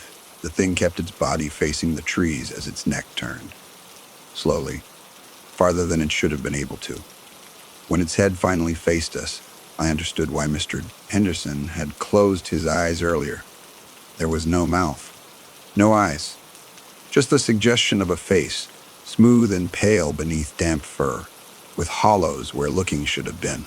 The pressure in my head grew, a dull ache behind my eyes, like a thought trying to form without language. Mr. Henderson's lips moved in a steady rhythm. I didn't think it was a prayer. It felt more like counting. The creature took one step. The snow compressed with a heavy soak sound. Then another. It was coming for the shelter. I couldn't move. My legs refused. My hands tingled, numb and useless. I was aware of every detail in sharp fragments. The buzz of the light, the scrape of wind, the way Mr. Anderson's glove brushed my sleeve as he leaned closer to the wall. "It learns by watching," he whispered, "but it hates being seen." Headlights appeared down the road, sudden and blinding. The creature didn't turn toward them. It only paused, as if deciding. Then, with a smoothness that didn't match its size, it folded back down. Limbs bent. Spine collapsed. Hands returned to snow. It slid backward into the trees, never breaking the line where its face should have been. By the time the bus pulled in, hissing and groaning, the path was empty again. Only the deep impressions in the snow remained, already filling in. Mr. Henderson exhaled like he'd been holding his breath for years. The bus doors opened with a tired, mechanical sigh. Warm air spilled out, carrying the dull smell of rubber and old seats. The driver nodded at us, barely looking. To him, we were just two shapes in the cold, waiting like anyone else. I helped Mr. Tim Henderson stand. His knees shook, but he moved when I guided him, step by careful step. Inside the bus, the world felt smaller. Enclosed, lit. The windows fogged almost at once, softening the dark outside into vague shapes that didn't press back as hard. I took a seat near the front and watched the shelter slide away as we pulled off. Mr. Henderson sat beside me, hands still clasped tight in his lap. His gloves creaked softly when he flexed his fingers. "It won't follow on the road," he said after a long while. "Not tonight." I nodded, though my chest still felt tight. The windshield wipers moved in a steady rhythm. Back and forth, back and forth. Normal sounds. Human sounds. Neither of us looked out the side windows. When my stop came, I hesitated. I didn't want to leave the light. I didn't want to step back into a world where paths cut through places that remembered you. "This is me," I said quietly. Mr. Henderson turned his head just enough to look at me. His eyes were glassy, distant. "Don't take shortcuts," he said, "even when you're tired." I promised him I wouldn't. I don't know if he believed me. The bus pulled away, its red lights shrinking fast. I stood alone under the street lamp, listening. The town was quiet, but it was the familiar kind of quiet. Doors, roofs, walls. I walked home the long way, every step under a light. I locked my apartment door behind me. I leaned against it and slid down until I was sitting on the floor. My hands wouldn't stop shaking. I didn't sleep that morning. I watched the sky lighten, inch by inch, waiting for the shapes in my thoughts to lose their edges. I never took the seawall path again, but sometimes, even now, when winter comes back hard and the wind comes off the water just right, I think about the way it stopped at the edge of the light. The way it waited, and I wonder how many paths it knows now. I didn't sleep after that night. Not really. Morning came in pieces, pale and unsure, like it wasn't convinced it belonged. The sky lightened without warmth. Snow drifted sideways past my window, thin and sharp, tapping the glass with small, dry sounds. I sat on the edge of my bed and waited for my body to feel like mine again. It didn't. Every part of me felt slightly off, like I'd stepped out of alignment and never quite returned. My hands shook when I poured water. My jaw ached from clenching it without noticing. When I closed my eyes, I didn't see the thing clearly. I felt it instead. The height, the stillness, the way it paused like it was choosing. I skipped work. I didn't call. I just stayed inside, wrapped in layers, listening to the pipes knock and settle. Each sound made me flinch, then apologized to myself for flinching. That afternoon, I checked the weather. Another storm coming in off the water. Heavy snow, low visibility, the kind of night that erases edges. I told myself I wouldn't think about the path again. Thinking felt like leaving a door unlocked. By evening, the town lights blurred behind falling snow. Cars passed less often. Sound thickened, dulled by white. I made soup. I didn't eat and sat on the floor with my back against the couch, watching shadows move across the ceiling. Just before midnight, my power flickered. Once, twice. It held after that, but something had shifted. I could feel it in the quiet. The hum of electricity didn't settle the way it usually did. It wavered, like it was waiting for permission. I thought of Mr. Henderson then. Not his face, his voice. It listens, not the rest. I didn't know what the rest was.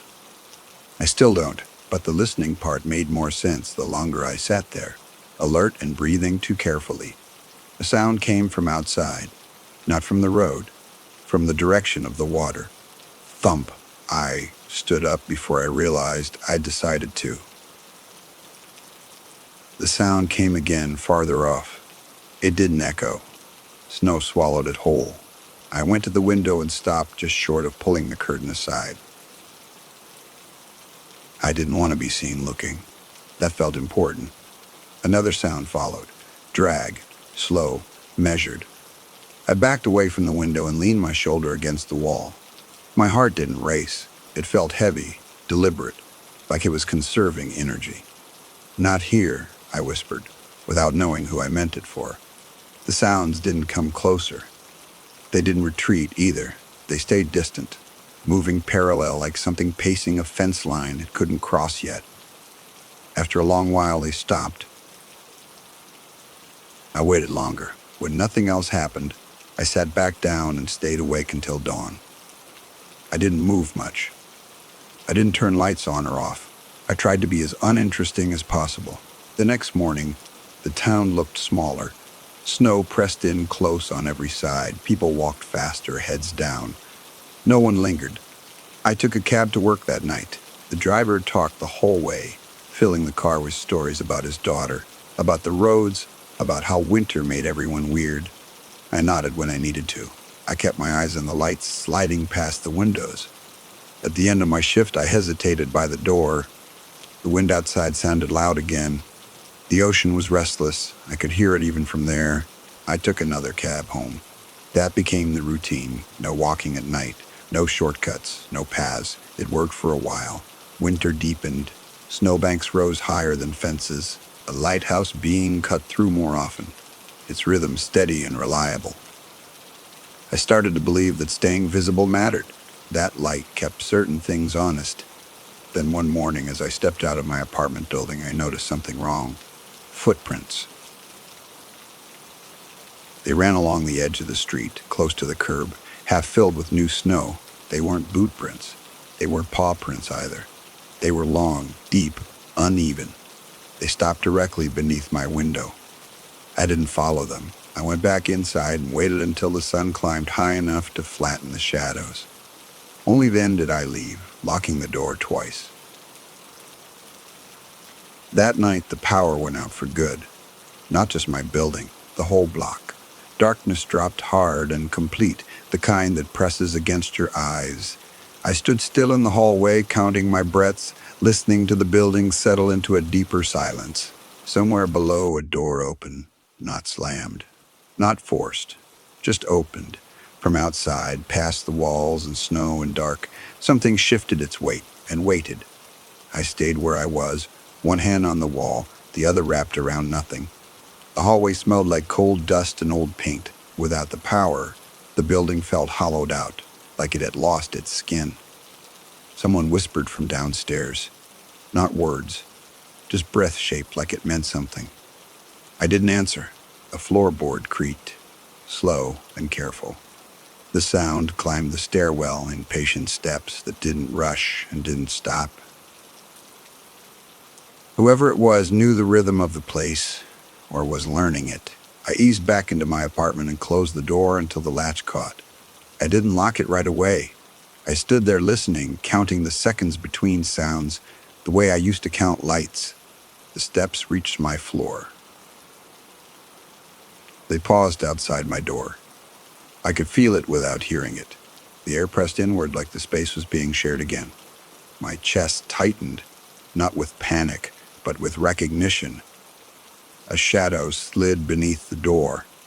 It didn't stretch or flicker. It settled, thick and steady, like it belonged there. I watched it move as something on the other side adjusted its stance. Then came the sound of dragging. Soft, controlled. It moved away from my door, down the hall, stopping briefly at each apartment. A pause. A shift. A test.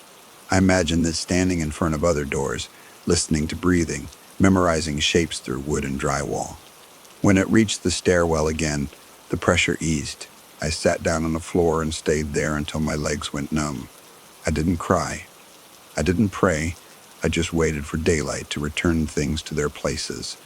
Morning came slowly. Snowlight leaked through the windows, thin and gray.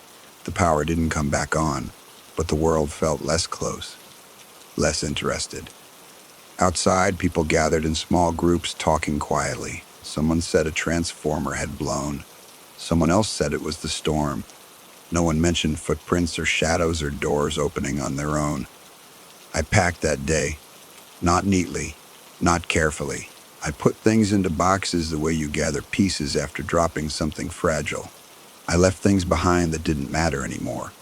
Chairs, plates, books I'd already read. By the end of the week, I was gone. I moved inland first, then farther. Each place felt safer than the last until it didn't. I learned which towns slept deeply and which ones stayed half awake. I learned that paths exist everywhere, even where you don't expect them.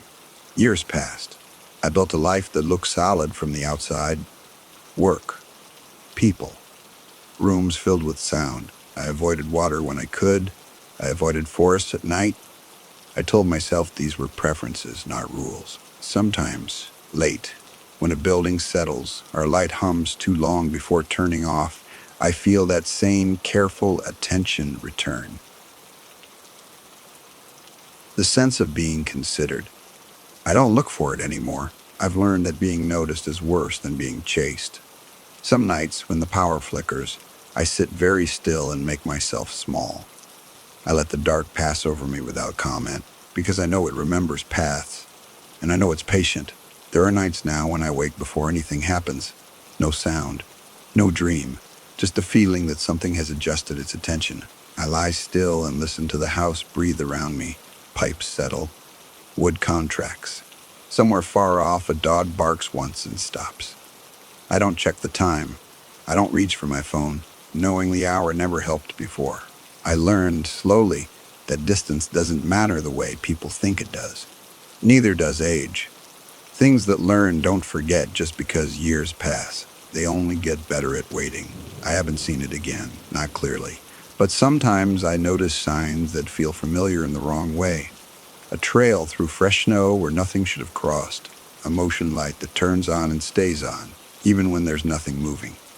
A stretch of silence so complete, it feels deliberate. When that happens, I don't investigate. I don't stand at windows. I don't step outside to prove anything to myself. I turn on lights. I make noise. I stay where I'm supposed to be. Once, last winter, the power went out for less than a minute, just long enough for the dark to settle. In that short pause, I heard something beyond the yard fence. Not footsteps, not dragging, just a careful shift of weight. When the lights came back, there was nothing there. No tracks, no damage, no reason to believe what I felt. I went back inside and locked the door anyway. People ask sometimes why I hate shortcuts, why I won't take trails, or walk near water at night, or camp anywhere without a clear line of sight. I tell them it's just habit. Old routines are hard to break. That answer fits, most of the time. But on nights when the wind comes from the right direction, carrying salt and cold together, I remember the shelter light, the edge where it stopped, the way it watched without needing to move. I remember that some things don't hunt, they observe.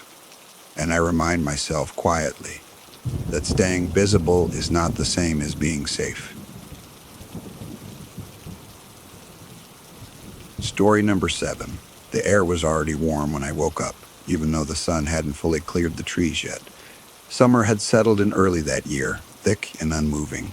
The kind of heat that made the mornings feel unfinished, like the day hadn't decided what it wanted to be yet. I remember lying still for a long time, listening to the house breathe. Floorboards clicked softly as they cooled from the night.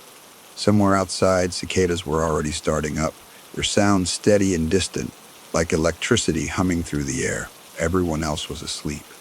That mattered to me more than I understood at the time. I was 24 and living back in my childhood town, a small place in northern Ontario that most people only pass through on their way somewhere else. I had moved away after high school, then drifted back when things didn't work out the way I'd planned. That part of my life felt unfinished too. The house belonged to my aunt. She traveled for work and rented the place cheap to family, which meant me. It was an older home, narrow and tall, built close to the tree line. The forest began just beyond the backyard fence, dark and dense even in daylight. That morning, I didn't get out of bed right away. I stayed where I was, staring at the faint crack of light under my bedroom door. It felt brighter than it should have, sharper. I told myself it was just another hot day. I finally sat up and rubbed my face, already tired. Sleep hadn't done much for me lately. I've been waking up at odd hours, never quite remembering why. Not from nightmares exactly, just alertness, like something had tapped my shoulder and stepped away before I could turn around. I dressed quietly and went downstairs. The kitchen smelled faintly of old coffee and lemon cleaner. Sunlight crept across the counter in a slow line. Everything looked normal, but I had that same off feeling again. The sense that the room had been used recently in a way I couldn't account for. I stood there longer than necessary, listening. Nothing happened. That should have been reassuring. It wasn't. I worked evenings at a marina about 15 minutes away, helping with boat storage and repairs. The job was quiet, repetitive, and mostly solitary. I liked that. It gave my mind somewhere simple to rest. By noon, the heat had settled into the house completely. It pressed against my skin, made the air feel thick in my lungs. I opened a few windows, though the breeze barely reached inside. The trees outside stood still, leaves unmoving, like they were listening. Around 2 in the afternoon, I heard the sound for the first time. It came from upstairs. At first, I thought it was the house settling.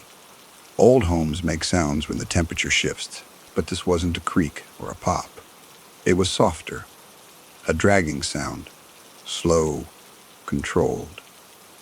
I froze near the bottom of the stairs, one hand resting on the banister. The sound stopped as soon as I focused on it. The silence that followed felt heavier than before, like something had been interrupted. I waited. After a long moment, I laughed quietly to myself. Heat does strange things to your head. I told myself that and went back to what I was doing. Still, I didn't go upstairs again until I had to leave for work. The marina was calmer than usual that evening. The lake sat flat and dark, reflecting the sky like a sheet of glass. Most people had already left, eager to get home before the heat lingered too long into the night. I worked alone, wiping down equipment and locking storage sheds. The quiet helped, but it didn't erase the feeling I'd brought with me. Every now and then I caught myself listening toward the trees beyond the water, expecting to hear something repeat itself. Nothing did. When I got home after midnight, the house was dark and warm, the kind of warm that felt trapped. I moved slowly, keeping lights off, letting my eyes adjust. It felt important not to announce myself. I don't know why I felt that way. Upstairs, my bedroom door was open. I was sure I'd closed it that morning. I stood at the top of the stairs, staring at the dark rectangle of my room, trying to remember if I'd left it like that. I hadn't. I told myself it didn't matter and walked down the hall. Each step felt louder than it should have. The carpet muffled the sound, but I could feel the movement through the floor, like the house was aware of my weight. Inside my room, everything looked the same. Bed unmade, clothes where I'd left them, window cracked open just enough to let warm air in. Still, the smell was wrong. It was faint, barely there, but unfamiliar, dry and old, like paper that had been stored too long in a box. I closed the door and locked it, feeling foolish as soon as I did. I sat on the edge of the bed and let out a long breath, trying to shake the tension loose. Sleep didn't come easily. When it did, it felt shallow. I drifted in and out, aware of the room even while my eyes were closed. Every small sound pulled me back to the surface. At some point, I woke up completely. The room was darker than it should have been. The streetlight outside usually cast a soft glow through the curtains, but now the window looked black, like it opened into nothing at all. I didn't move right away. That was when I heard it again. Dragging. This time it was closer. It came from just outside my door. The sound was careful, measured, like something being moved slowly to avoid noise. It paused every few seconds, as if listening for a response. I held my breath without meaning to. The sound stopped. I waited for my heart to slow, for the moment to pass. It didn't. Instead, I became aware of something else. The air in the room felt different, thicker, warmer. I could feel it pressing against my skin like someone standing too close. I opened my eyes and stared at the ceiling, refusing to look anywhere else. A soft sound followed, not footsteps, breathing. It wasn't loud, it wasn't fast, it was slow and uneven, like someone trying to remember how. The breath came from the other side of the door. I squeezed my eyes shut and told myself not to imagine things. Houses make noise, pipes shift, old wood settles. Every explanation I'd ever heard ran through my head at once. None of them fit. The breathing stopped. There was a pause, a long one. Then came 3 soft taps against the door. They weren't forceful. They weren't aggressive. They were almost polite. I didn't answer. I lay there until the light began to creep back under the door, thin and gray. The sounds didn't return. Eventually, exhaustion dragged me under again. Morning didn't feel like relief. It felt like interruption. When I woke up, my bedroom door was unlocked. I knew I'd locked it. I sat up slowly, scanning the room. Nothing looked disturbed. Nothing looked touched. Still, that same dry smell lingered, stronger now, clinging to the air. I left the house early that day. Work passed in a blur. I moved through tasks without thinking, grateful for the noise and the presence of other people. Every laugh and shout grounded me, pulled me back into something solid. By the time I got home that evening, the heat had softened slightly. Clouds had rolled in, muting the sky. The forest beyond the fence looked darker than usual, its edges blurred. Inside, the house was quiet again. I didn't go upstairs. I slept on the couch with the lights on, telling myself it was temporary, just until I felt normal again. Sometime during the night, I woke to the sound of movement above me. Not dragging this time. Pacing. Slow steps crossing back and forth, stopping occasionally, then resuming. The floor creaked softly with each turn, like the sound was being tested. I stared at the ceiling and waited. The steps continued for a long time. Then they stopped directly over my head.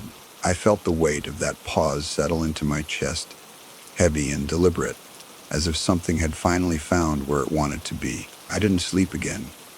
The next morning, I woke with my neck stiff and my mouth dry.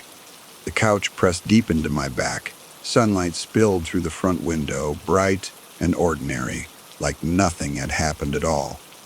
For a few seconds, I almost believed it. Then I remembered the pacing. I sat up slowly and listened. The house was quiet in a way that felt practiced, not empty, just waiting for direction. I stood there longer than I needed to, making sure there were no sounds above me before I moved. I didn't go upstairs. I showered, dressed, and left the house without checking the second floor. I told myself I'd deal with it later, when I was less tired, when the heat broke, when things felt more reasonable. None of that happened. That afternoon, while I was at work, my aunt called. Her voice was light, distracted, already halfway through whatever city she was in that week. "Everything okay at the house?" she asked. "You sound off lately." "Yeah," I said too quickly, "just not sleeping great." She laughed. "That place always did that to people. Old homes have habits." I didn't ask what she meant. I was afraid of the answer. When I got home that evening, the front door was unlocked. I stood on the porch staring at the handle, my keys still in my hand. I was certain I'd locked it. I always did, especially now. I stepped inside anyway, telling myself it was nothing, that memory slips when you're tired. The air inside was cooler than outside, not in a comforting way. It felt stored. I called out just once, my voice quiet and unsure. No answer came back. The house absorbed the sound without reacting. I noticed the smell again as I moved deeper inside. That same dry, papery scent, stronger now, threaded with something faintly sweet and stale. It reminded me of old books left too long in the sun. I stood at the base of the stairs and looked up. The hallway light upstairs was on. I knew it hadn't been when I left. Each step creaked as I climbed, the sound sharp in the stillness. Halfway up, I stopped, listening. The light hummed faintly, steady and calm, like it had always been that way. At the top, the hallway stretched out narrow and dim. My bedroom door was open again. So was the door to the spare room my aunt used when she was home. The bathroom door stood closed. I walked slowly, my chest tight, aware of every shift in the air around me. As I passed the spare room, I glanced inside. The bed was neatly made. It hadn't been that morning. I kept walking. Inside my room, something had changed. Not moved. Changed. The space felt smaller somehow, like the walls had edged closer together. The window was shut now. I was sure I'd left it cracked open. I crossed the room and touched the glass. It was warm, too warm for evening. That was when I noticed the mark on the carpet.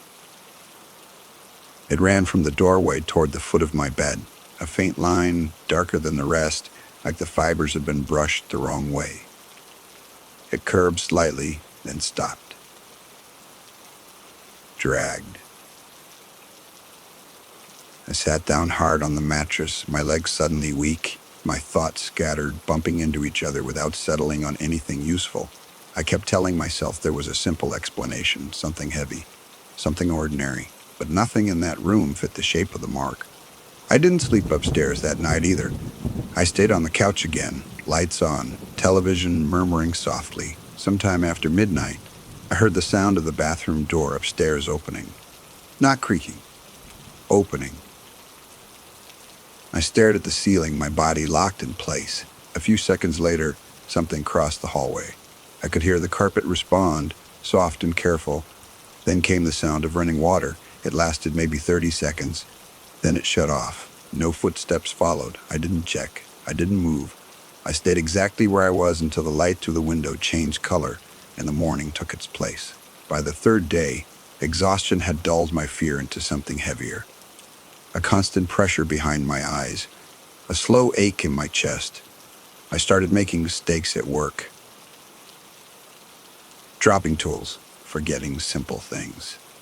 One of the guys asked if I was sick. I almost said yes. Instead, I went home early. The house greeted me with silence again, thick and complete. I stood just inside the door, keys still in my hand, and listened. Nothing answered. I went upstairs.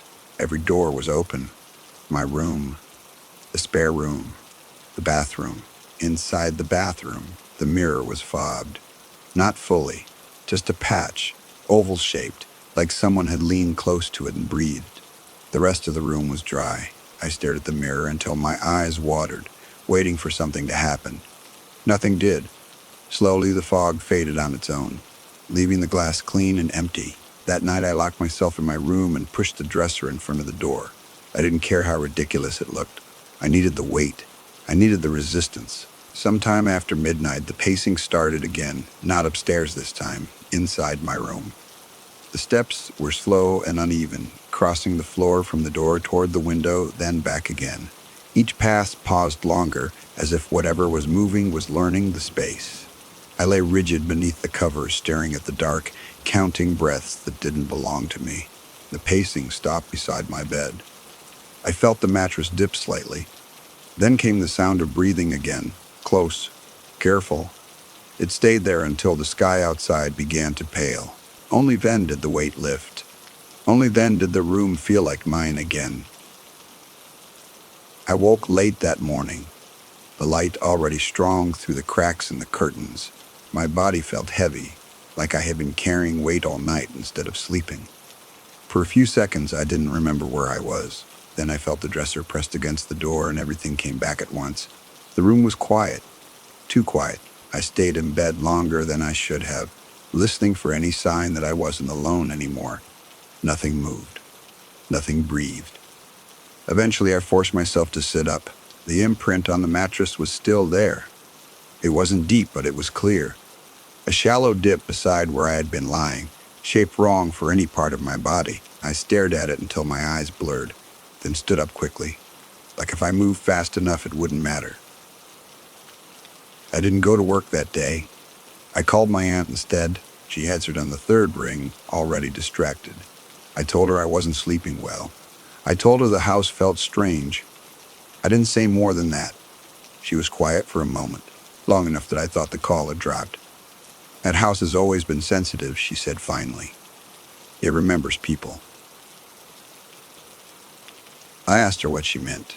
She changed the subject, asked if I was eating enough, told me to open windows, let air move through. After the call ended, I stood in the kitchen staring at nothing. The word remembers sat heavy in my head. That afternoon, the heat broke. Clouds rolled in, low and fast, darkening the sky. The forest behind the house shifted in the wind, branches rubbing together with a sound like whispered conversation. I noticed then that the backyard gate was open. I knew I hadn't used it. I walked out onto the grass, the air thick and electric, before rain. The gate stood still, hanging inward, just wide enough for someone to pass through. Beyond it, the tree line looked darker than usual. Shadows layered on top of shadows. I closed the gate and latched it, my hand shaking. That evening, I packed a bag. Not everything, just enough. Clothes, charger, keys. I told myself I'd stay with a friend for a night or two. Reset. Come back when things felt normal again. As soon as the bag was zipped, the house creaked upstairs. Not a sharp sound. Not sudden. A long, slow shift of weight. I froze, one hand still on the zipper. The sound moved from one end of the hallway to the other, pausing at each doorway like it was checking something off. Then it stopped above the stairs. I didn't wait. I grabbed the bag and left through the front door, not bothering to lock it behind me. The air outside felt lighter, even with the storm pressing down. I walked fast to my truck, heart pounding, refusing to look back at the house. I stayed with a friend across town that night, slept on their couch, dreamed of nothing. The next morning, my phone buzzed with a message from my aunt.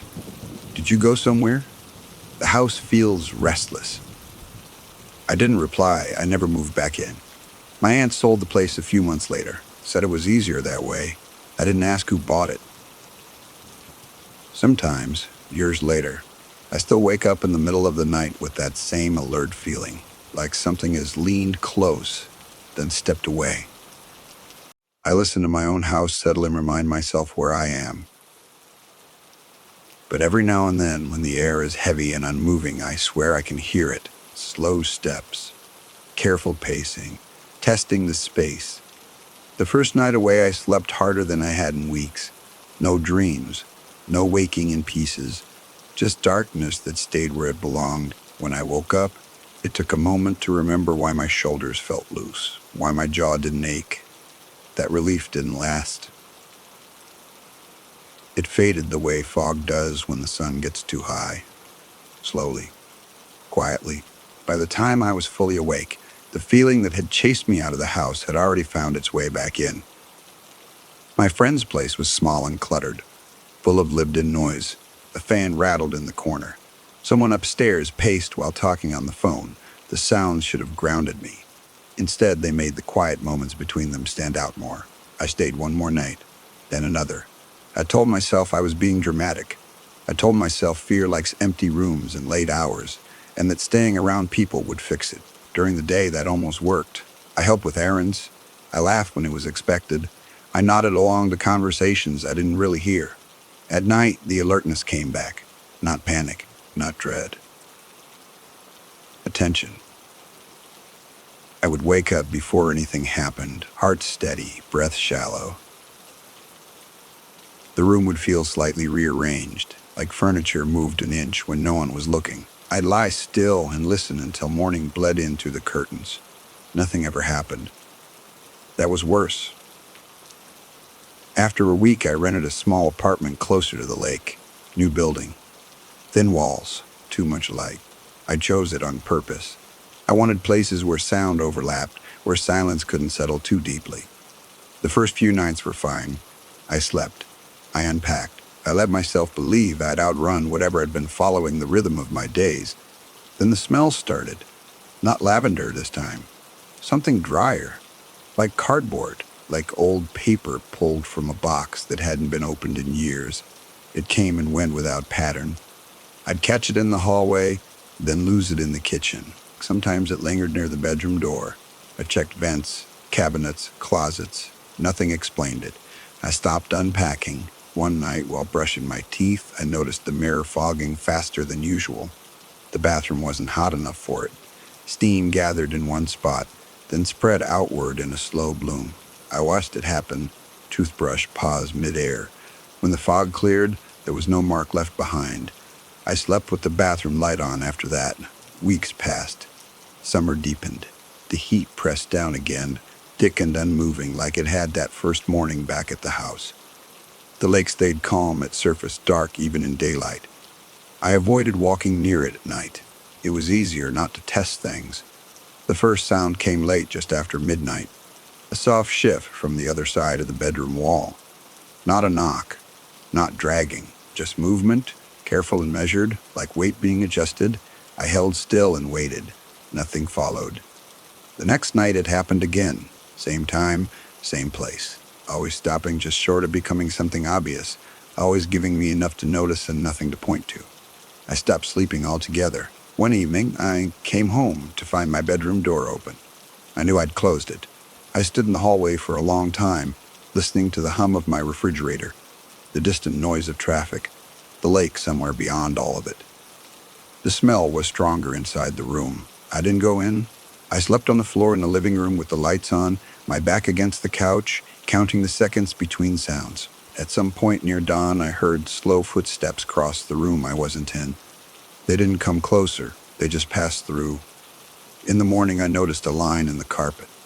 Faint, curved, leading from the bedroom door toward the window. Dragged. I didn't tell anyone. Instead, I started driving at night, long, empty routes with no destination. I told myself motion mattered, that staying in one place too long was the problem. The truck filled with sound, engine steady, radio low. Somewhere between towns, I realized the smell was in the cab with me. I pulled over and sat there with the engine running, staring through the windshield until the feeling passed. When I finally went home, I locked the door and didn't turn the lights off. That was the night I heard the pacing again, not above me, not outside, inside the apartment. Slow steps tracing the edge of the room, stopping at the corners like they were being counted. Each pause lingered longer than the last. I sat perfectly still, back against the wall, breath shallow. The steps stopped behind me.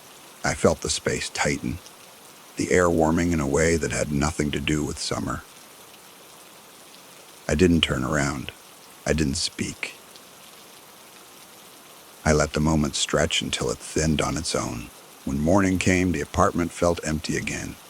But it didn't feel unused. By the time the third week ended, I stopped pretending the apartment was temporary. I unpacked the last box and pushed it into the closet, even though the sight of it made my chest tighten. Empty space had started to feel risky.